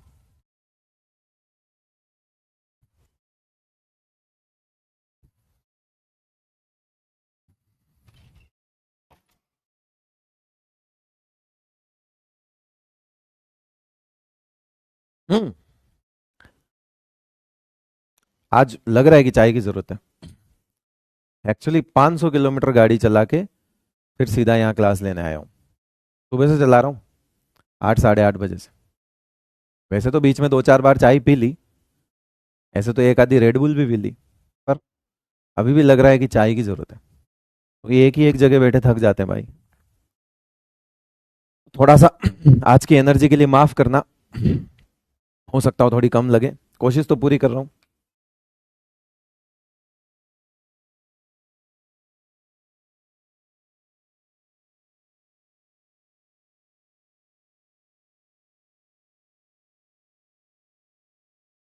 तो डायरेक्टली लिख रहे हैं वो कैसे पॉसिबल है, खुद सोचो।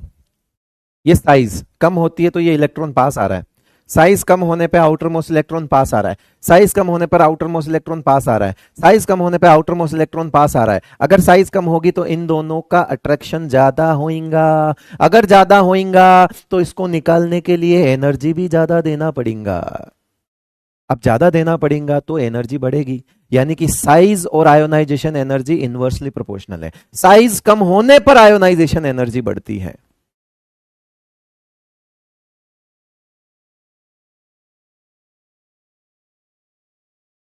ठीक है, अब ठीक है। चलो, दो फैक्टर तुमने अभी लिखने, कुछ नहीं लिखना है, जस्ट फील इट। आओ, अब हम बात करते हैं, ये हो गई। अच्छा, अगर तुम तैयार हो तो तुम्हें रिश्तेदारियां बता दूं? क्या तुम तैयार हो? क्या तुम तैयार हो कि नहीं हो, पहले ये बताओ। रिश्तेदारियां बताऊंगा अब मैं। अगर रिश्तेदारियों के लिए तैयार हो तो रिश्तेदारियां से समझ आती है, रिलेशंस, रिश्तेदारियों के लिए तैयार होगी नहीं हो। देखो वो सवाल जब आता है ना तो बड़ा कंफ्यूजिंग होता है, लेकिन जिस तरह से मैं बता रहा हूं उस तरह से कंफ्यूजिंग नहीं होगा, उस तरह से कंफ्यूजिंग नहीं होगा। उसको रिश्तेदारी की तरह समझो, उसको रिश्तेदारी की तरह समझो। करोगे? तैयार हो? आ जाओ। ये मैं अपनी रिस्क पे करता हूं काम, क्योंकि एक आध सवाल ऐसा मिल जाता है जो कि ऐसा सवाल होता है जो कंफ्यूज करता है बेटा, बहुत कंफ्यूज करता है। बस करना कुछ नहीं है, सिंपल सी बात है। ऐसे समझना, अगर तुम किसी के बेटे हो, मेरी बात को समझना बेटा, अगर तुम किसी के बेटे हो तो ऐसा ही थोड़ी होगा तुम किसी के पोते भी होगे। कुछ समझे? अगर तुम किसी के बेटे हो तो तुमको बेटा किसके रेस्पेक्ट में बोला जाएगा? आपके फादर साहब के रेस्पेक्ट में। लेकिन अगर आपके जो ग्रैंडफादर है, दादाजी, उसके रेस्पेक्ट में आपकी बात की जाएगी तो आप पोते कहलाओगे। कहलाओगे नहीं कहलाओगे? तो पॉइंट वो है कि आपसे पूछा गया, आपका जो रिश्ता है वो आपको किसकी रिस्पेक्ट में पूछा गया। ऐसा ही सवाल आयोनाइजेशन एनर्जी में भी पूछ लिया जाता है और वो बड़ा कंफ्यूजिंग होता है। अगर वैसे तो देखो मैं ये बेटा और पोता समझा के आपकी आधी टेंशन खत्म कर चुका हूं कि आप समझ गए कि अब क्या है, आप समझ चुके हो अब की है क्या वो। ठीक है, तो अब बता, हाँ बेटी हो बेटा, बेटी मान लो, बेटी मान लो कि भाई आप अगर किसी की बेटी हो तो वो आपके फादर साहब के रिस्पेक्ट में बोला जाता है कि ये उनकी बेटी है। लेकिन अगर दादाजी है तो आपको ये थोड़ी बोला जाएगा कि दादाजी की बेटी है, दादाजी की तो पोती हुई। लेकिन आप चेंज हुए क्या? नहीं, लेकिन आपका एक रिलेशन, आपका नाम बदल गया कि आपको बेटी कहा जाएगा फादर साहब के रिस्पेक्ट में, आपको पोती कहा जाएगा दादाजी की रिस्पेक्ट में। बस ऐसा ही कुछ रिलेशन है, समझते जाना समझते जाना। लेकिन आपके दोनों नाम हो गए कि मैं कह दूं कि आप अपने फादर साहब की बेटी हैं या मैं कह दूं आप अपने दादाजी की पोती हैं, दोनों बराबर ही तो है। यानी क्या दोनों एक ही बात है? यस, ऐसा ही सोचना है। अब देखो बेटा, मैंने आपकी आधी टेंशन खत्म कर दी है ना। प्लीज उनके लिए एक ओला बुक कर दो जो कह रहे थे टीचिंग इज जीरो। हाँ एक्चुअली जीरो, एक ओला बुक कर देना बेटा उनके लिए, तुरंत ओला बुक कर देना, है ना, हम देंगे खर्चा, चले जाओ। मेरी टीचिंग ऐसी है बेटा, मैं तो सिखा देता हूं जादू में ही। ओला बुक कर दो, जल्दी से टैक्सी बुक करो। यस, मैंने लिखा यहां पे एम, फिर मैंने यहां पे लिखा एम प्लस, और फिर मैंने यहां लिखा M2+, फिर मैंने यहां लिखा M3+। चलो देखते हैं, कुछ रिलेशन समझते हैं।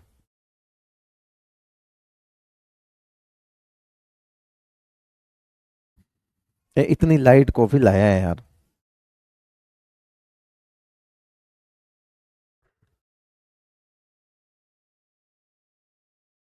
बच्चों वाली लाया है ये। बच्चा जिद कर रहा होता मैं भी पीऊंगा, उसको एक दो दाने कॉफी के डाल के नहीं दे देते, यार पी ले, वैसी सी कॉफी है।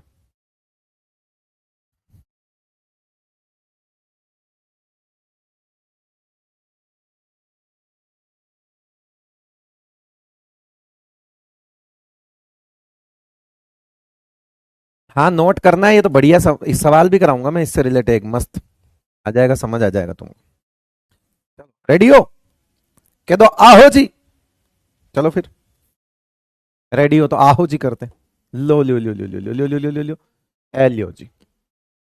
अब समझो, यहां से मैं एक एनर्जी निकालता हूं, जो भी है, एक इलेक्ट्रॉन निकाला, यहां से भी मैंने एक इलेक्ट्रॉन निकाला, यहां से भी मैंने एक इलेक्ट्रॉन निकाला, मैं लगातार इलेक्ट्रॉन निकाल रहा हूं। इस वाले केस को मैं बोलूंगा किसमें से निकाला तुमने? इसमें से, इसमें से निकाला तो इसको मैं बोलूंगा IE1 ऑफ M। क्या मैं इसको IE1 ऑफ M बोलूंगा? अब इसी के रेस्पेक्ट में चलते रहो, सुनना बेटा, इसी के रेस्पेक्ट में चलते हो, दादाजी के रेस्पेक्ट में ही चलते रहो। तो दादाजी के रेस्पेक्ट में ये बेटा जी हुए, ये पोता जी हुए, और ये पड़पोता जी हुए। दादाजी के रिस्पेक्ट में ही चलना है, तो पहले दादाजी के रिस्पेक्ट में ही चलेंगे। अब M का ही ये दूसरा आयोनाइजेशन एनर्जी हुआ, तो इसका मतलब बोलूंगा IE2 ऑफ M, उसके रिस्पेक्ट में। अरे भाई, यहां पर इलेक्ट्रॉन जो निकला है ना, वो दूसरा इलेक्ट्रॉन निकला है, किसका दूसरा निकला है, उसकी रिस्पेक्ट में सोचो, उसका दूसरा निकला है, क्योंकि उसमें से एक यहां निकला था, दूसरा यहां निकला है, तो इसका मतलब है यहां जो भी एनर्जी होगी वो आयोनाइजेशन एनर्जी 2 ऑफ m होगी, और यहां जो भी एनर्जी लगेगी वो लगेगी आयोनाइजेशन एनर्जी 3 ऑफ m। अभी तक का सिंपल वाला रिश्तेदारी तो समझ आ गई होगी। इस रिश्ते का कोई और नाम नहीं हो सकता, इस रिश्ते का कोई और नाम नहीं हो सकता भाई, दादा और ये बेटा, इसका कोई रिश्ता, दादा है पिताजी में, इसका कोई और नाम नहीं हो सकता, ये तो बेटे का ही रिश्ता है, सिंपल सा फंडा है, इसको तुम किसी और नाम से नहीं बोल सकते। लेकिन तुम इसका एक काम कर सकते हो, इसका एक काम कर सकते हो, इस M2+ को ये बोल सकते हो कि ये यहां अगर इसके साथ रिलेशन देखोगे तो IE2 ऑफ m हो गया, अगर इसकी बात करोगे तो IE2, इसका एक और नाम हो सकता है, कौन बताएगा, क्या मैं इसको IE1 लिख सकता हूं क्या, और अगर हां तो किसकी, और अगर हां तो किसकी।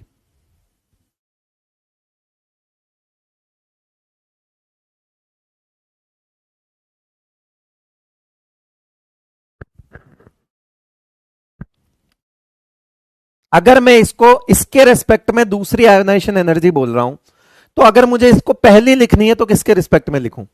गुड, मैंने कहा ना, मैंने तो वही बात क्लियर कर दी थी बेटा। अब जो बोलने वाले हैं वो तो चले गए ओला में बैठ के, क्या करें।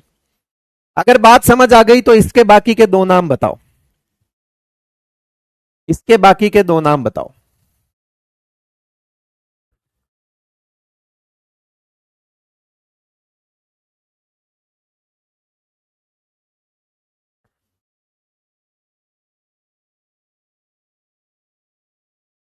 देखो आज जल्दबाजी में आया था मैं, इसलिए साइज से रिलेटेड जो भी एनसीईआरटी में लिखा हुआ है वो मैं नेक्स्ट क्लास में करवा पाऊंगा। मैं जल्दबाजी में आया था, मैंने कहा मैं डायरेक्ट यहां आया हूं और क्लास ले रहा हूं, ठीक है, मैं घर भी नहीं गया हूं, मैं डायरेक्ट यहां आया हूं, क्लास ले रहा हूं। इसलिए पीपीटी वगैरह जो बनी हुई थी ठीक है, मतलब मेरे पास वो एनसीईआरटी स्क्रूटनाइजिंग जो है वो ऑपरेटर के पास बैठकर लाइंस लिखवानी होती है एनसीईआरटी की, है ना, और उसमें से लाइंस उठवानी होती है। वो टाइम मुझे आज मिला नहीं, उसके लिए मैं माफी चाहता हूं। इसलिए साइज से रिलेटेड एनसीईआरटी मुझे करवानी थी, कि साइज से रिलेटेड एनसीईआरटी में क्या इंपॉर्टेंट पॉइंट्स लिखे हुए हैं उसे समझते हैं, तो वो मैं नेक्स्ट वाले टर्न पे ही करवा पाऊंगा, उसके लिए मुझे माफ करिएगा बेटा। IE2 of m+,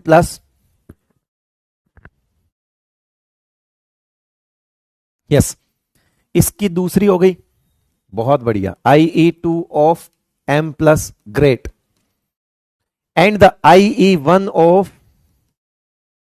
m2+।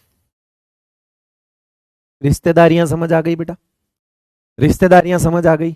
अब मुझे बताओ, ऐसे सवाल आते हैं रिश्तेदारियों के, डायरेक्ट यही सवाल आते हैं, बताओ कि ऐसा कुछ लिख देगा कि बताओ IE2 of m is equal to, इसके बराबर होगी तो इसके बराबर होगी, अरे नाम ही तो बदल दिया, नाम बदल दिया, इंसान थोड़ी बदल गया बेटा। नोट करो इसको फटाफट, आया मैं।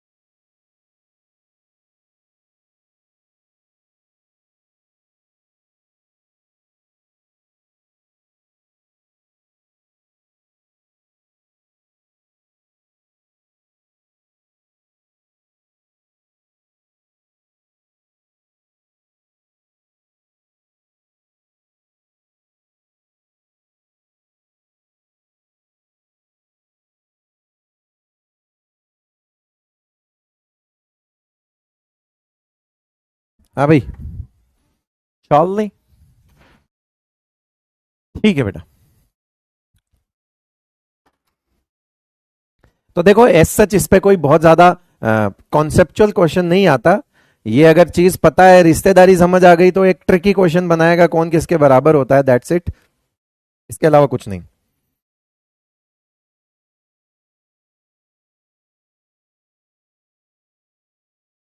आगे बढ़े।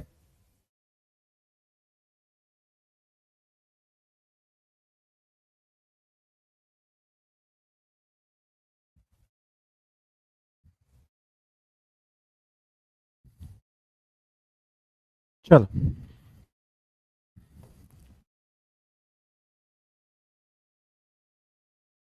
इसमें शायद वो सवाल नहीं है।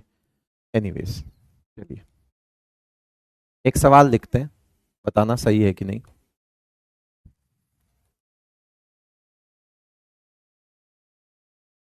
विच ऑफ द, या इसको ऐसे डायरेक्ट लिख दो, विच ऑफ द फॉलोइंग, है ना, WOF। ठीक है, तुम भी शॉर्ट में लिख दो WOF, which of the following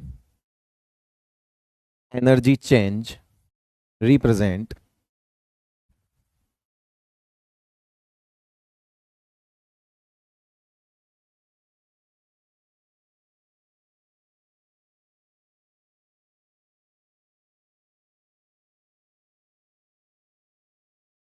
first ionisation energy.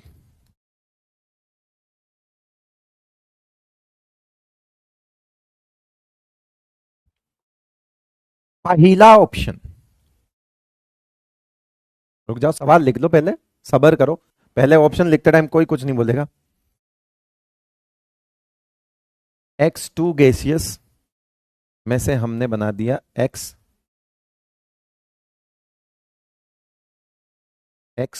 Plus. ठीक है, दूसरा ऑप्शन X सॉलिड में से हमने X प्लस बना दिया सॉलिड, या इसमें इसको भी गैसियस कर दो। ठीक है, तीसरा option X gaseous X plus gaseous.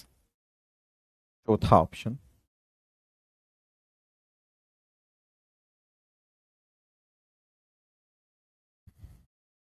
X2 और यहां लिख दिया 2X।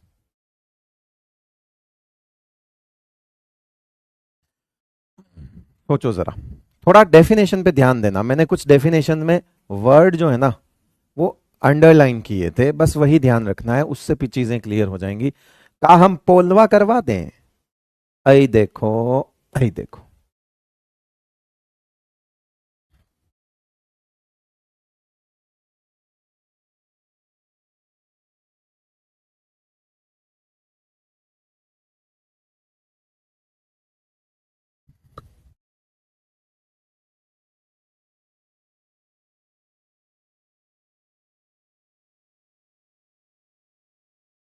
पूछ रहा है एक ऐसा ऑप्शन निकाल के बताओ इसमें से जो सिर्फ फर्स्ट आयोनाइजेशन एनर्जी को रिप्रेजेंट कर रहा है, यानी कि उसमें किसी और तरह की एनर्जी नहीं होगी।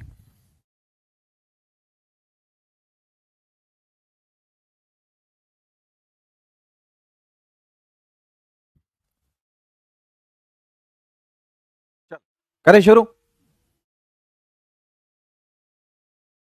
87% लोगों ने आंसर सही दिया है, अच्छी बात है, मतलब मैं खुश हूं। ठीक है, अभी जो कुछ, क्योंकि मैंने इस बारे में कोई बात नहीं करी, मैंने सिर्फ इतना बोला कि भैया सार्थक गोल्ड मेडल है, उज्जवल कुमार को रजत पदक मिला है, और कुश सानोदिया को कांस्य पदक से संतुष्ट होना पड़ेगा, और बाकी भी लाइन में है, ऐसी बात नहीं है ना।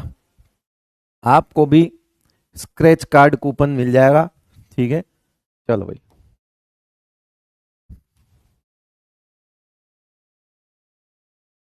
WOF का मतलब विच ऑफ द फॉलोइंग, बेटा विच ऑफ द फॉलोइंग, बार बार पूरा लिखना पड़ता है, विच ऑफ द फॉलोइंग,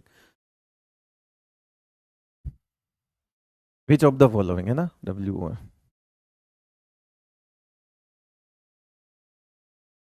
चलो सुनो, देखो हमारी डेफिनेशन ये कहती है कि एटम कैसा होना चाहिए बेटा, गैसियस। मतलब समझना क्यों, ठीक है, आंसर आ गया, तुम लोगों ने आंसर भी सही कर दिया कि एक तो होना चाहिए एटम, यानी मॉलिक्यूल चलेगा का, नहीं चलेगा, तो इसीलिए ये रहा मॉलिक्यूल यहां पे, फिर एटम बना, यानी कि पहले मॉलिक्यूल को एटॉमिक स्टेट में लेके गए होंगे, तो डेफिनेटली ये ऊपर वाले में एक एनर्जी इन्वॉल्व नहीं है, इसमें पहले बॉन्ड भी तोड़ा होगा, है ना, ये एक्स और एक्स का जो बॉन्ड है इसे तोड़ा होगा, जिसे बोलते हैं बॉन्ड डिसोसिएशन एनर्जी। ये पूछ रहा है कि बताओ केवल फर्स्ट आयोनाइजेशन एनर्जी किसमें है, तो ये तो नहीं है, क्यों, क्योंकि यहां पे तुमने मॉलिक्यूल में से निकाला है, तो एटम जो है हम ध्यान रखेंगे। दूसरा, वो गैसियस कंडीशन में होना चाहिए, क्या वो सॉलिड में चलेगा, नहीं चलेगा। क्या वो एक्वस मीडियम में चलेगा? नहीं चलेगा। कारण क्या है? क्योंकि सॉलिड के अंदर एटम दूर दूर या पास पास, जल्दी बताओ, सॉलिड के अंदर एटम दूर दूर या पास पास। सॉलिड और गैस को कंपेयर करते हैं, ठीक है, लिक्विड एक्वस को गोली मारो। सॉलिड में एटम दूर दूर या पास पास, मैं मतलब बता रहा हूं कि उसमें क्यों ऐसा लिखा गया है। सॉलिड में एटम दूर दूर या पास पास? पास पास। अगर बेटा एटम पास पास हैं, और सोच के देखो, तुमको ये वाला इलेक्ट्रॉन निकालना है, तुमको क्या करना है बेटा? ये वाला इलेक्ट्रॉन निकालना है, ठीक है। अब तुम जब ये वाला इलेक्ट्रॉन निकालोगे तो इसके आस पड़ोस में भी एटम होंगे। अगर पड़ोसी एटम पास पास हैं, सुनना मेरी बात को, अगर पड़ोसी एटम पास पास हैं तो जमाना खराब है, तुमको नहीं पता कि जिस इलेक्ट्रॉन को तुम भगाना चाह रहे हो पड़ोसियों की नजर भी उसी पर है। क्यों? क्योंकि पड़ोसी पास पास है। तो बेटा अगर पड़ोसी पास पास रहते हो तो इलेक्ट्रॉन को भगा के ले जाना मुश्किल हो जाता है, यानी कि एनर्जी कम देनी पड़ेगी या ज्यादा? एनर्जी कम देनी पड़ेगी या ज्यादा? अगर पड़ोसी पास पास हो, अगर पड़ोसियों की नजर हो तो इलेक्ट्रॉन को भगाना मुश्किल हो जाएगा कि नहीं हो जाएगा? अरे सही बताओ। हाँ, जैसे सोच रहे हो वैसे सोचो, लेकिन समझ तो आ रहा होगा। अगर पड़ोसी पास पास हो तो इलेक्ट्रॉन को भगाना और मुश्किल हो जाता है, जबकि हमने हमारी डेफिनेशन में पहला शब्द लिखा है मिनिमम एनर्जी रिक्वायर्ड, यानी कि हम बहुत ज्यादा फालतू एनर्जी खर्च तो नहीं करेंगे। तो इसका मतलब है हम ऐसा एटम ढूंढेंगे, हम ऐसे घर में से इलेक्ट्रॉन भगाएंगे जहां पर पड़ोसी पास पास ना हो। अब पड़ोसियों को दूर करने का एक ही तरीका है, गैसियस स्टेट में ले जाओ। और जब गैसियस स्टेट में ले जाओगे तो एटम पास पास हो जाएंगे या दूर दूर। Maximum possible distance gaseous system में ही आ सकती है, वो आइसोलेटेड नहीं हो सकता। मैं मानता हूं उस डेफिनेशन में एक आइसोलेटेड वर्ड लिखा हुआ है, एटम को आइसोलेट नहीं कर सकते, लेकिन द ओनली स्टेट जहां पर हम आइसोलेटेड मान सकते हैं वो है गैसियस। हम गैसियस में उसे आइसोलेटेड मान सकते हैं, हमारे पास और कोई चारा है नहीं उसे आइसोलेटेड बोलने का। समझ में आया क्या? इसीलिए आइसोलेटेड एटम लिखा हुआ है वहां पे, गैसियस आइसोलेटेड एटम। अब आइसोलेट किया नहीं है तुमने उसको, बट जो है वही है। बोले कि मैक्सिमम सेपरेशन गैसियस में ही हो सकता है, तो बोले हम आइसोलेटेड किसको माने? बोले सॉलिड को मान नहीं सकते, लिक्विड को मान नहीं सकते, किसको मानोगे? गैस को मानोगे। समझ में आया बात? पॉइंट समझ आई? तो इसीलिए हमने वहां पर सॉलिड वाला कंसीडर नहीं किया। अब समझ आया कि सॉलिड से इसको डायरेक्ट गैस में देख रहे हो, दैट मीन्स ये इसमें आयोनाइजेशन एनर्जी है, बट इसमें सब्लिमेशन भी है। पहले ये सॉलिड में है, सॉलिड को पहले गैस में ले जाओगे, फिर उसमें से एक इलेक्ट्रॉन निकालोगे, तो बेटा वो यहां पर सवाल ही गलत हो गया ना, ऑप्शन गलत हो गया। वो कह रहा है फर्स्ट आयोनाइजेशन एनर्जी क्या रिप्रेजेंट कर रहा है बताओ? तो फर्स्ट आयोनाइजेशन एनर्जी ये वाला रिप्रेजेंट कर रहा है बेटा, सिर्फ, है ना। ओनली लिख दो इसमें, और अच्छा शब्द हो जाएगा ये ओनली। चलो, अब लॉजिकली भी गलत नहीं होंगे हम, वैसे गलत नहीं है, बट ठीक है, अब कोई इसको सवाल को वो नहीं कर सकता। दूसरा, ये मॉलिक्यूल है, ये बॉन्ड तोड़ दिया तुमने, तो यहां पे बॉन्ड डिसोसिएशन एनर्जी हुई कि नहीं हुई? तो यहां कौन सी एनर्जी हुई बेटा? बॉन्ड डिसोसिएशन एनर्जी है, तो ये भी नहीं होगा। बॉन्ड तोड़ा है तुमने, ये एक्स, दो एक्स ऐसे जुड़े हुए थे, तुमने तोड़ दिया। बोले आप कैसे लिखोगे? बोले ऐसे लिखेंगे। तो ये x2 और 2x का मतलब होता है अब 2x वो टूट गया, तो बॉन्ड डिसोसिएशन एनर्जी हो गई। क्या हो गई बेटा? बॉन्ड डिसोसिएशन एनर्जी हो गई। अच्छा, अब बताओ किस किस को इस एनर्जी, इस डेफिनेशन का मतलब समझ आ गया बेटा? क्या मैंने मिनिमम एनर्जी क्यों लिखा? क्योंकि मेरे लिए ये गैसियस एटम जो है ना, आइसोलेटेड गैसियस एटम, इसी में मैं मान सकता हूं कि मेरी एनर्जी मिनिमम लगेगी। क्योंकि अगर मैंने सॉलिड में ये काम कर लिया तो पड़ोसी को से भी बच के जाना पड़ेगा। अगर सॉलिड में मैंने ये काम कर लिया तो मेरी एनर्जी मिनिमम नहीं हो सकती बेटा। अगर सॉलिड में काम किया तो सॉलिड में क्या होगा? इसका न्यूक्लियस भी हल्का फुल्का अट्रैक्शन लगा रहा होगा, इसको ये भी खींच के बैठा होगा, ये भी खींच के बैठा होगा, क्योंकि सॉलिड का मतलब पास में। अब पास में इसका मतलब है जो नेबरिंग है ना, जो आस पड़ोस के एटम्स हैं वो भी उस पर अट्रैक्शन लगा रहे होंगे। यानी कि तुम ना चाहते हुए भी हो सकता हो तुम्हारा काम 100 रुपए में हो रहा था, तुमको देने पड़ रहे हैं 180। अब ये 80 रुपए का डिफरेंस जबरदस्ती का आ रहा है, क्यों? क्योंकि तुमको जबरदस्ती लड़ाई ज्यादा करनी पड़ रही है, तो बेटर है इसको गैसियस स्टेट में ले जाओ। भले तू गैसियस में जाए यार, क्यों? क्योंकि हमारी डेफिनेशन में मिनिमम एनर्जी लिखा हुआ है, वो इस कंडीशन में तो हमें मिनिमम नहीं लग रहा, क्योंकि हमारा काम 100 में हो सकता है, ये फालतू के ये इनसे और लड़ना पड़ेगा।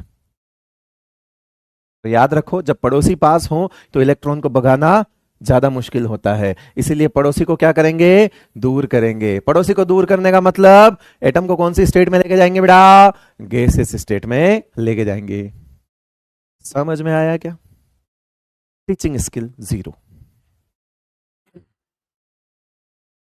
आ जा, अब आते हैं, बात करते हैं।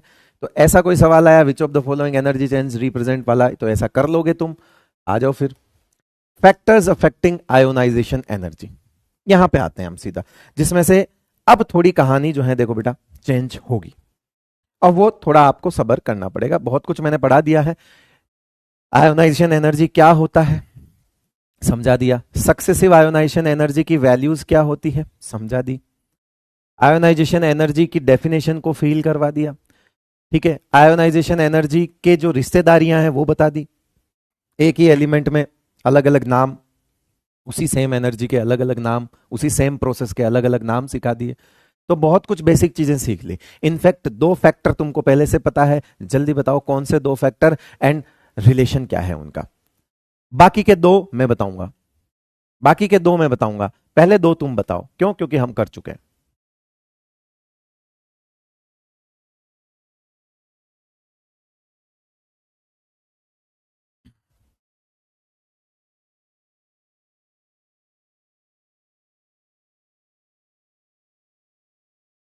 हाँ यस, फैक्टर्स भी बताओ एंड द रिलेशन भी बताओ, देख रहा हूं मैं। Z effective and the size, relation बताओ, रिलेशन।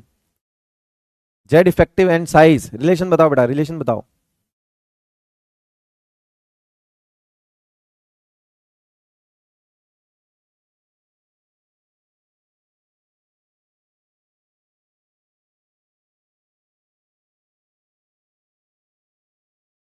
चलो बढ़े आगे, बहुत बढ़िया। चलो सबसे पहला फैक्टर आता है बेटा, पहला फैक्टर है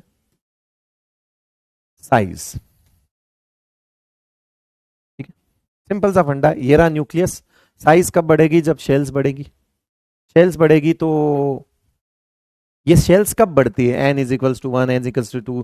पीरियड कब बढ़ता है? ग्रुप में बढ़ता है ना, ऐसे 1 2 3 4 5, ठीक है। तो बेसिकली ये जो साइज वाला फैक्टर लगता है ना, जब साइज है तो साइज के साथ क्या रिलेशन होता है? Inversely proportional. Ionisation energy is inversely proportional to size, जिसको हम बोल सकते हैं n, number of shells.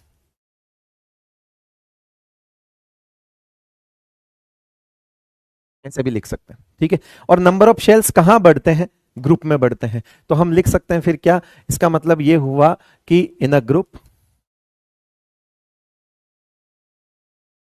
Size increases, ठीक है, और आयोनाइजेशन एनर्जी क्या होगी बेटा? डिक्रीज होगी। ये जनरल चीजें लिख रहा हूं मैं। पहला फैक्टर हुआ, ग्रुप के अंदर ऐसा होता है, ग्रुप के अंदर साइज जो है वो, हाँ यहां पे कभी कोई ट्रांजिशन कॉन्ट्रैक्शन आ गया तो अलग से दिक्कत है। ये जनरल ट्रेंड है बेटा, है ना, जनरल ट्रेंड है, ये जनरल ट्रेंड है। जनरली इन अ ग्रुप, ये जनरली लिख सकते हो आप, ये जनरली। यहां पे छोटी मोटी दिक्कतें आ सकती है, साइज में ही आ गई थी एल्यूमिनियम गैलियम में, यहां पे भी आ सकती है। तो वो जब आएगी, जिस ग्रुप में आएगी उसी ग्रुप की बात करेंगे, फिकर नोट। अभी हम जनरल की बात करते हैं, जब भी हम पहले कोई फैक्टर देखते हैं जनरली देखते हैं। चलो दूसरा फैक्टर बेटा, दूसरा factor Z effective. Ionisation energy is directly proportional to Z effective, ये रिलेशन हो गया। ये जनरली पीरियड के अंदर कंसिडर किया जाता है, generally in a period Z effective increase होता है, इसीलिए आयोनाइजेशन एनर्जी भी क्या होती है? इंक्रीज होती है। ये जनरल है बेटा, ठीक है। इनमें दिक्कत आ सकती है क्या? आ सकती है। किन फैक्टर्स की वजह से आएगी अभी हम डिस्कस करते हैं। मैंने ये कब बोला कि सिर्फ दो ही फैक्टर पे डिपेंड करती है आयोनाइजेशन एनर्जी? कुछ कुछ चीजें जहां पर ये जनरल ट्रेंड फेल होगा, हम बात करेंगे उनकी। अभी तक दो क्लियर है? अच्छा, तीसरा फैक्टर वैसे तो देखो इसके साथ साथ का ही है, पर मैं ये मानता हूं कि जरूरी नहीं है। मैं तो ऐसे लिख देता हूं कि जेड इफेक्टिव और सिग्मा का रिलेशन क्या होता है, ये बताओ। सिग्मा और जेड इफेक्टिव, शील्डिंग और जेड इफेक्टिव का रिलेशन क्या होता है? उल्टा होता है। जेड इफेक्टिव और शील्डिंग का रिलेशन उल्टा होता है। अब अगर तुमको जेड इफेक्टिव के अलावा किसी दिन सिग्मा से पूछ ले तो भैया इसका उल्टा कर दो कि भाई सिग्मा और आयोनाइजेशन एनर्जी का रिलेशन भी उल्टा हो जाएगा। जो रिश्ता जेड इफेक्टिव का आयोनाइजेशन एनर्जी के साथ है वैसा तो होगा नहीं। क्यों? क्योंकि जेड इफेक्टिव सिग्मा उल्टे हैं, तो सिग्मा के साथ आयोनाइजेशन एनर्जी भी उल्टी होगी, फिर इनवर्सली होगी। बट ठीक है, उसका कोई लेना देना नहीं है, क्योंकि फील तुमको पता है कि सिग्मा मतलब रिपल्शन। अगर इलेक्ट्रॉन इलेक्ट्रॉन में रिपल्शन बढ़ेगा तो इलेक्ट्रॉन को निकालना ज्यादा आसान हो जाएगा, क्योंकि वो तो पहले से लड़ रहे हैं। तो बेसिकली अट्रैक्शन बढ़ने पर आयोनाइजेशन एनर्जी ज्यादा देनी पड़ती है, रिपल्शन बढ़ने पे कम देनी पड़ेगी, है ना। तो जेड इफेक्टिव का उल्टा तुमको पता ही होता है। तो ये सिग्मा वाला फैक्टर मैं तो लिखवाता नहीं हूं, और अगर आ जाए तो देख लो, तुम खुद ही सोच सकते हो। यूजलेस लगता है मुझे। नोट कर लिया? तीसरा फैक्टर हम अगली स्लाइड पे लिखेंगे फटाफट।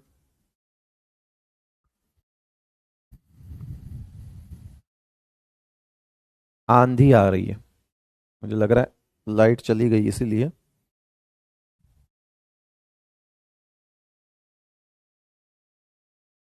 हाँ लिखना है बेटा, लिखो लिखो लिखो लिखो लिखो लिखो। चार फैक्टर बताऊंगा। चार फैक्टर बताने के बाद सेकंड पीरियड की आयोनाइजेशन एनर्जी लिखूंगा और थर्ड पीरियड की आयोनाइजेशन एनर्जी लिखूंगा। उसके बाद क्लास एंड होगी। अब तुम जल्दी जल्दी नोट करो, वरना नहीं क्लास एंड करूंगा। चलो, तीसरा फैक्टर। तीसरे फैक्टर का नाम है स्टेबल कॉन्फ़िगरेशन।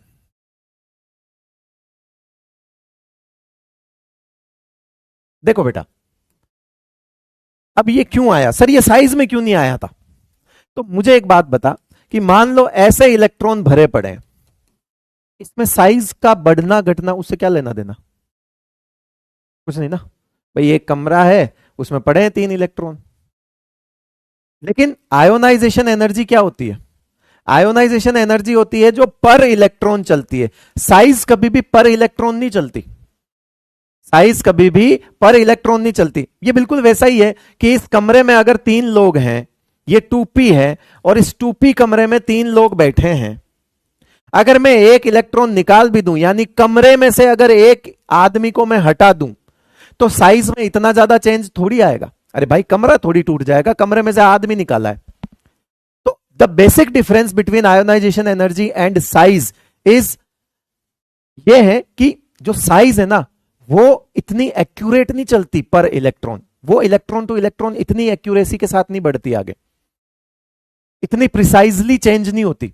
लेकिन आयोनाइजेशन एनर्जी है ना, वो ज्यादा इलेक्ट्रॉन टू इलेक्ट्रॉन चलती है। एक्चुअली आयोनाइजेशन एनर्जी का नाम ही यही है कि इलेक्ट्रॉन रिमूव करना, यानी एक इलेक्ट्रॉन रिमूव करने पर चेंजेस ज्यादा आएंगे। इसीलिए अगर इलेक्ट्रॉन पर इतना डिपेंड करती है तो फिर एक फैक्टर ऐड होता है, and that is stable configurations. क्या होता है बेटा? Stable configuration. ये मैंने साइड में समझाया, ऐसे रटवाने को टीचर आकर कॉन्फ़िगरेशंस, स्टेबल कॉन्फ़िगरेशंस, अगला फैक्टर लिखो। लेकिन दिमाग में डाउट आता है कि सर ये स्टेबल कॉन्फ़िगरेशन आयोनाइजेशन एनर्जी में ही क्यों पंचायती कर रहा है, साइज में तो नहीं कर रहा था। तो आयोनाइजेशन एनर्जी में इसलिए पंचायती कर रहा है बिकॉज आयोनाइजेशन एनर्जी ज्यादा डिपेंड है इलेक्ट्रॉन्स पे। क्यों? क्योंकि वो बात ही इलेक्ट्रॉन को रिमूव करने की कर रहा है, यानी कि एनर्जी जो है वो इलेक्ट्रॉन टू इलेक्ट्रॉन ज्यादा डिपेंड करती है। इसीलिए हमको स्टेबल कॉन्फ़िगरेशंस की वजह से भी कुछ न कुछ चेंजेस देखने को मिलेंगे। क्लियर है यहां तक? चलो, तो स्टेबल कॉन्फ़िगरेशंस दो तरह के होते हैं बेटा। एक होता है फुल्ली फिल्ड, फुल फिल्ड कह दो, और एक होता है half field. Full field configuration जो है जिसको हम कंसिडर करेंगे वो होगा P6। कौन सा होगा वो? P6 configuration. P6 कॉन्फ़िगरेशन किसका होता है बताओ? P6 कॉन्फ़िगरेशन किसका होता है बेटा? इनर्ट गैसेस का। किसका होता है? इनर्ट गैसेस का।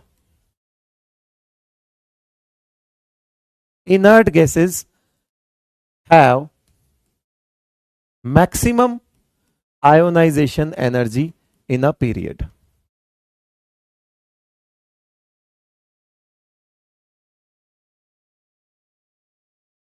किसी भी पीरियड में मैक्सिमम आयोनाइजेशन एनर्जी किसकी होती है?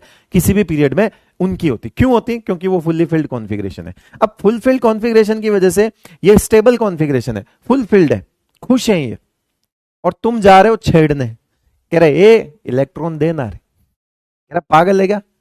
I am stable, I am stable, हट, भगा दिया तुमको। तुमको भगा दिया, तुम्हें गुस्सा आया, तुमने जबरदस्ती करी। बेटा जबरदस्ती जब करते हैं ना तो एनर्जी ज्यादा लगती है। अब तुमने जबरदस्ती करी तो एनर्जी बहुत ज्यादा देनी पड़ेगी। यही कारण है कि P6 configuration will have maximum ionisation energy in a period.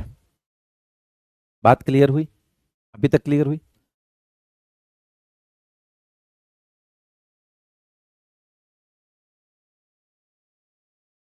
Clear हुई। अब आता है हाफ फील्ड। हाफ फील्ड होता है बेटा P3 को मानेंगे हम। P3 मतलब ऐसा वाला, जो चेंजेस लेकर आएगा वो P3 लेकर आएगा। ये लो। फुल फील्ड वाला भी अपने अलग नखरे दिखाता है, सबसे ज्यादा दिखाता है ना।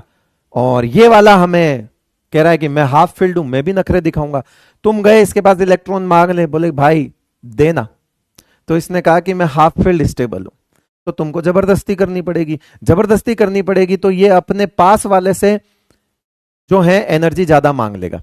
नियम के अगेंस्ट जाकर तुमको एनर्जी देनी पड़ेगी। अब तुम तो कह रहे हो कि मैं तो स्टेबल के ही इलेक्ट्रॉन लूंगा, तो तुमको एनर्जी ज्यादा देनी पड़ेगी ना बेटा, तुमको ज्यादा देनी पड़ेगी। तो इसका मतलब हुआ कि ये जो Np3 होता है ना, ये अपने पास वाले से ज्यादा हो जाता है। जैसे अब इसकी वजह से जो चेंजेस आते हैं वो ये आते हैं कि Np3 और Np4 अगल बगल होते हैं।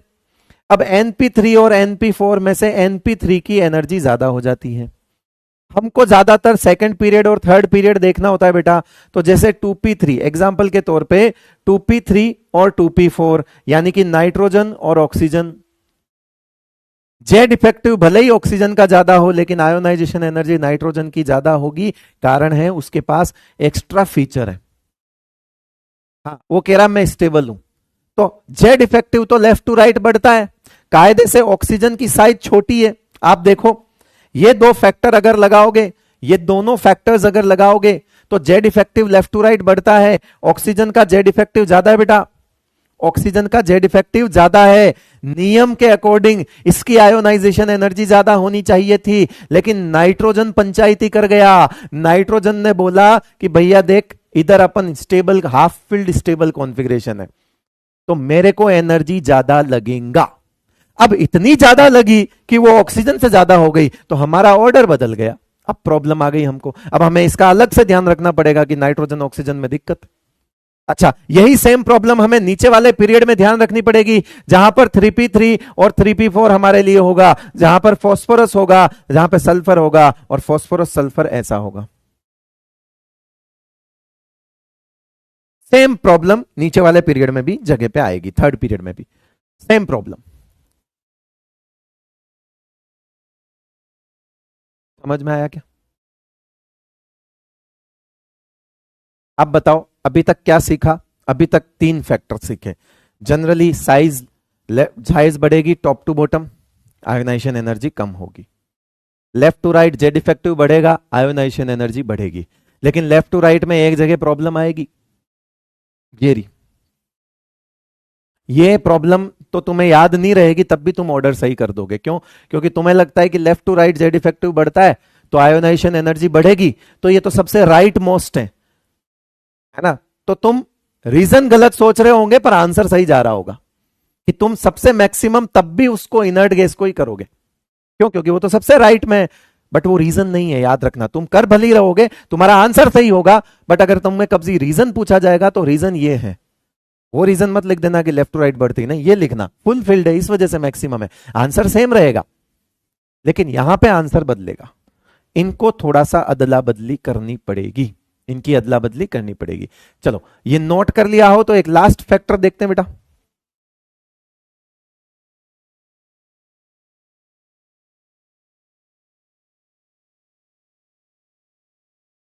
फोर्थ पीरियड तक तुमसे कोई नहीं पूछ रहा है, इसलिए आप मत जाओ गहराई में।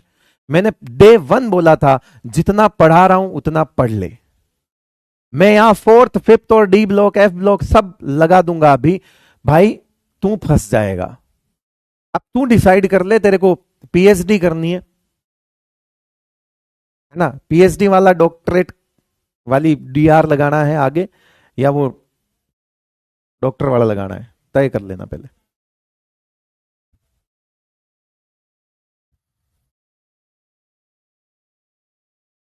लिख दिया। नेक्स्ट है पेनेट्रेशन पावर।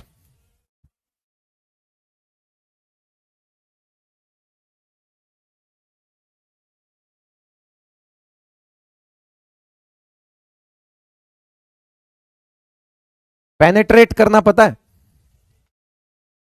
पेनेट्रेट करना क्या होता है? बायोलॉजी वाले हो तुम तो पता ही होगा। पेनेट्रेट करना पता है क्या?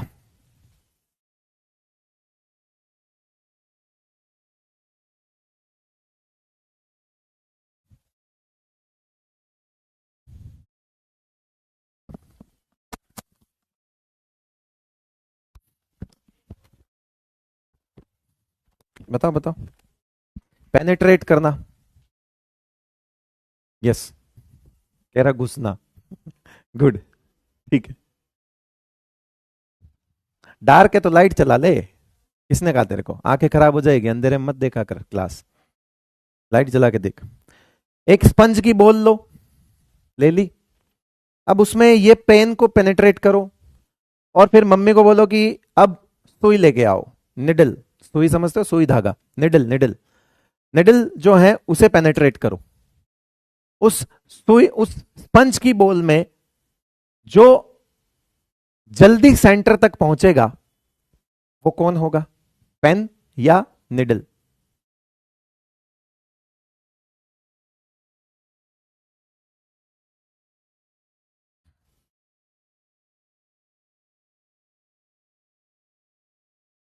सुई पहुंचेगी, सुई पहुंचेगी, ऑब्वियसली सुई पहुंचेगी।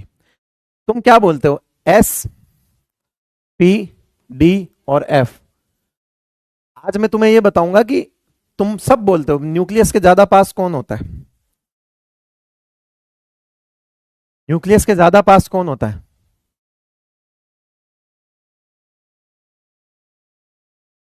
न्यूक्लियस के ज्यादा पास कौन होता है? एस होता है। तो इसमें हमें कुछ सीखना नहीं है कि होता क्या है भाई। तो अगर कोई ये बोल रहा है कि पेनिट्रेशन पावर क्या होती है, तो मैं बोलूंगा बेटा अगर तुझे ये नहीं समझ आता है कि स्पंज की बोल में सुई ज्यादा अंदर तक जाएगी, सेंटर तक, वही पेनिट्रेशन पावर है। तो इसलिए कभी गलती से ये मत पूछ लेना कि पेनिट्रेशन पावर क्या होता है। अगर तुझे ये नहीं पता चल रहा पेनिट्रेशन पावर क्या होता है, तो बेटा समझ पूरी जिंदगी इस पे पड़ी है, ठीक है, दिक्कत आ जाएगी। इसलिए पेनिट्रेशन पावर को पहले समझ ले। तो सिंपल सा है, इसकी डेफिनेशन मत पूछना कि ये क्या होता है ना, वरना समझूंगा कि हाँ खत्म हो फिर। तो ये रहा न्यूक्लियस, ये सेंटर में होता है। अब इस सेंटर तक कौन पहले पहुंचता है? तो एस पहुंचता है, फिर पी, फिर डी, फिर एफ। एक ही शेल का अगर हम बात करें तो एनएस, फिर एनपी, फिर एनडी और फिर एनएफ। एक ही शेल्स की अगर डिफरेंट सब शेल्स की बात करें तो इनकी पेनिट्रेशन का ऑर्डर ये होता है। यानी एनएफ न्यूक्लियस के सबसे पास होता है। शेल नंबर सेम होना चाहिए, शेल नंबर सेम होना चाहिए। अब आज के बाद ये मत बोलना कि एस सबसे पास क्यों होता है, अब बोलना कि एस न्यूक्लियस के सबसे पास इसलिए होता है क्योंकि एस ऑर्बिटल की पेनेट्रेशन पावर, एस सबशेल की पेनेट्रेशन पावर ज्यादा होती है। सर ये पेनेट्रेशन पावर निकलती कैसे होगी? अगर तुमने एंगुलर नोड, रेडियल नोड ये सब पढ़ा है एटॉमिक स्ट्रक्चर में, वहां से डिसाइड होती है इसकी power. Angular node, radial node है ना, वो साई वाले वो देखे होंगे ना, कि इसकी वेव नेचर को समझते हुए ये पता लगाया गया कि ये ज्यादा अंदर तक पेनेट्रेट करता है। इसी कारण से एस न्यूक्लियस के सबसे नजदीक होता है। नाम सुना है? एंगुलर नोड, रेडियल नोड, है ना, ग्राफ बनाए होंगे। वो ग्राफ बताते हैं पेनिट्रेशन पावर। वो ग्राफ क्या बनाते हैं बेटा? पेनिट्रेशन पावर बताते हैं। तो अब मैं अगर बोलूं कि मेरे पास एक इलेक्ट्रॉन एनएस में पड़ा है और एक इलेक्ट्रॉन एनपी में पड़ा है, ठीक है, तो क्योंकि हम एडजेसेंट में ही हमारा, देखो मेरी बात समझना बेटा, होने को यहां पर np2 भी होगा, np1 भी होगा, np3 भी होगा, तो तुम बोलोगे सर ये सब भी तो np ही है, फिर आपने चेंजेस सिर्फ जो हैं वो np1 में ही क्यों बोला? तो मैं बोलूंगा कि बेटा जो ns2 होता है ना, ns2 और np1 ये एडजेसेंट होते हैं। एडजेसेंट मतलब पास पास, एडजेसेंट मतलब क्या होता है बेटा? पास पास, अगल बगल। जैसे हमने हाफ फील्ड के अंदर जो चेंजेस देखे वो भी अगल बगल में ही देखे,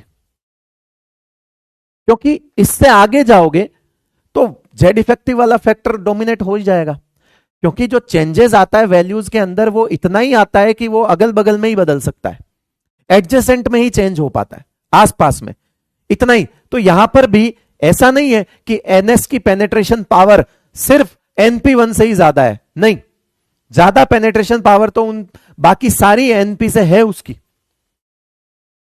लेकिन पॉइंट वो है हमें तो ऑर्डर से मतलब है, वैल्यू से मतलब है, इसीलिए हम कंपैरिजन किसके बीच में रखेंगे? सिर्फ एडजेसेंट में।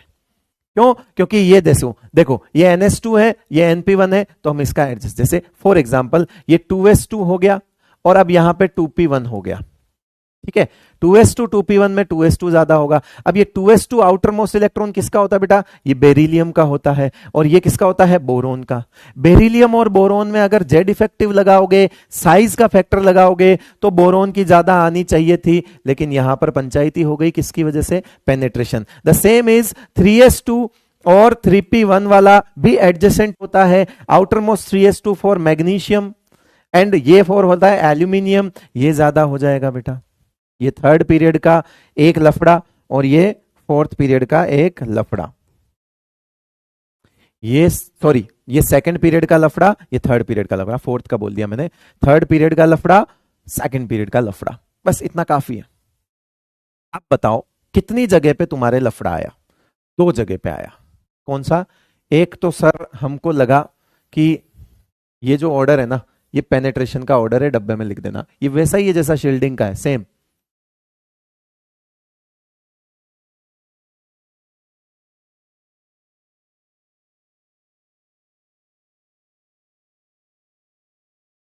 ये लो, ठीक है बेटा, ये समझ आया? 2 बातें ध्यान रखोगे, एडजेसेंट में ही चेंजेस आ पाता है, इसलिए हम एडजेसेंट की बात करेंगे। अब फाइनल 2018 में पूरा पूरा ऑर्डर पूछ लिया था सेकंड पीरियड का, तो ionisation energy order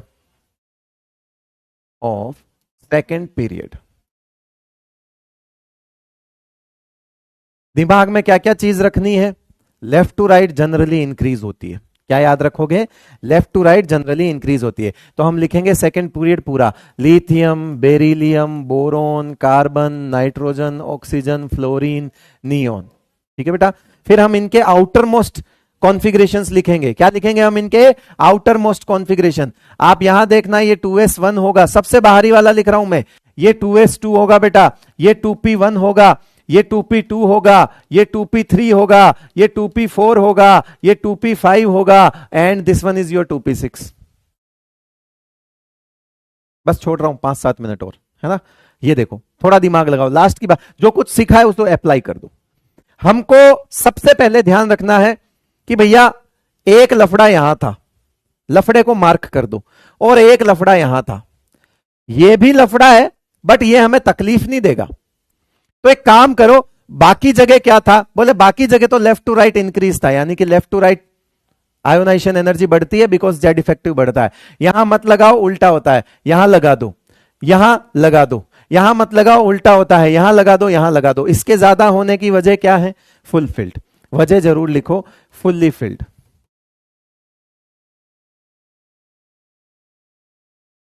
maximum in a second period, ठीक है। अब आ जाओ लफड़े वाली बातें, ये लो लफड़े वाली बात, क्या क्या करेंगे लफड़े में? ये देखो, यहां पे हमें क्या करना है, ये ज्यादा होता है, रीजन कौन लिखेगा? पेनेट्रेशन। यहां पे ये ज्यादा उल्टा हो जाता है, रीजन कौन लिखेगा? Half filled.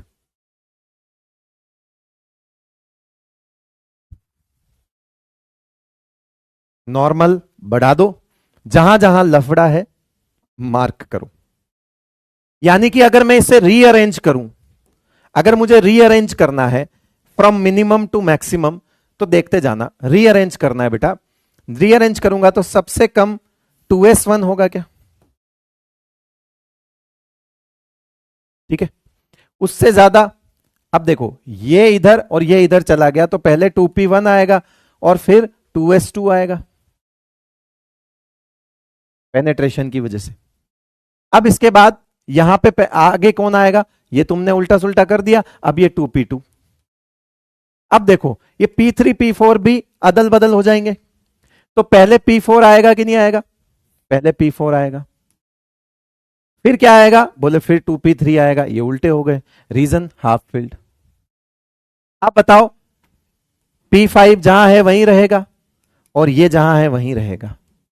इसका मतलब है हम जनरल ऑर्डर अगर लिखना चाहें तो हम n की वैल्यू को देखते हुए ns1, np1, ns2, np2, np4, np3, np5 और np6, ये ब्रह्मास्त्र हैं जो तुम्हारे काम आएगा। ये क्या है बेटा? ब्रह्मास्त्र है। सर कैसा ब्रह्मास्त्र? आगे बताऊंगा अगली क्लास में। इस ऑर्डर को ध्यान में रखते हुए क्या तुम थर्ड पीरियड का ऑर्डर लिख सकते हो? क्या तुम थर्ड पीरियड का ऑर्डर लिख सकते हो? अब मैं तुमको होमवर्क देके जा रहा हूं। अब मैं तुमको क्या देके जा रहा हूं बेटा? होमवर्क देके जा रहा हूं। ठीक है, होमवर्क देके जा रहा हूं।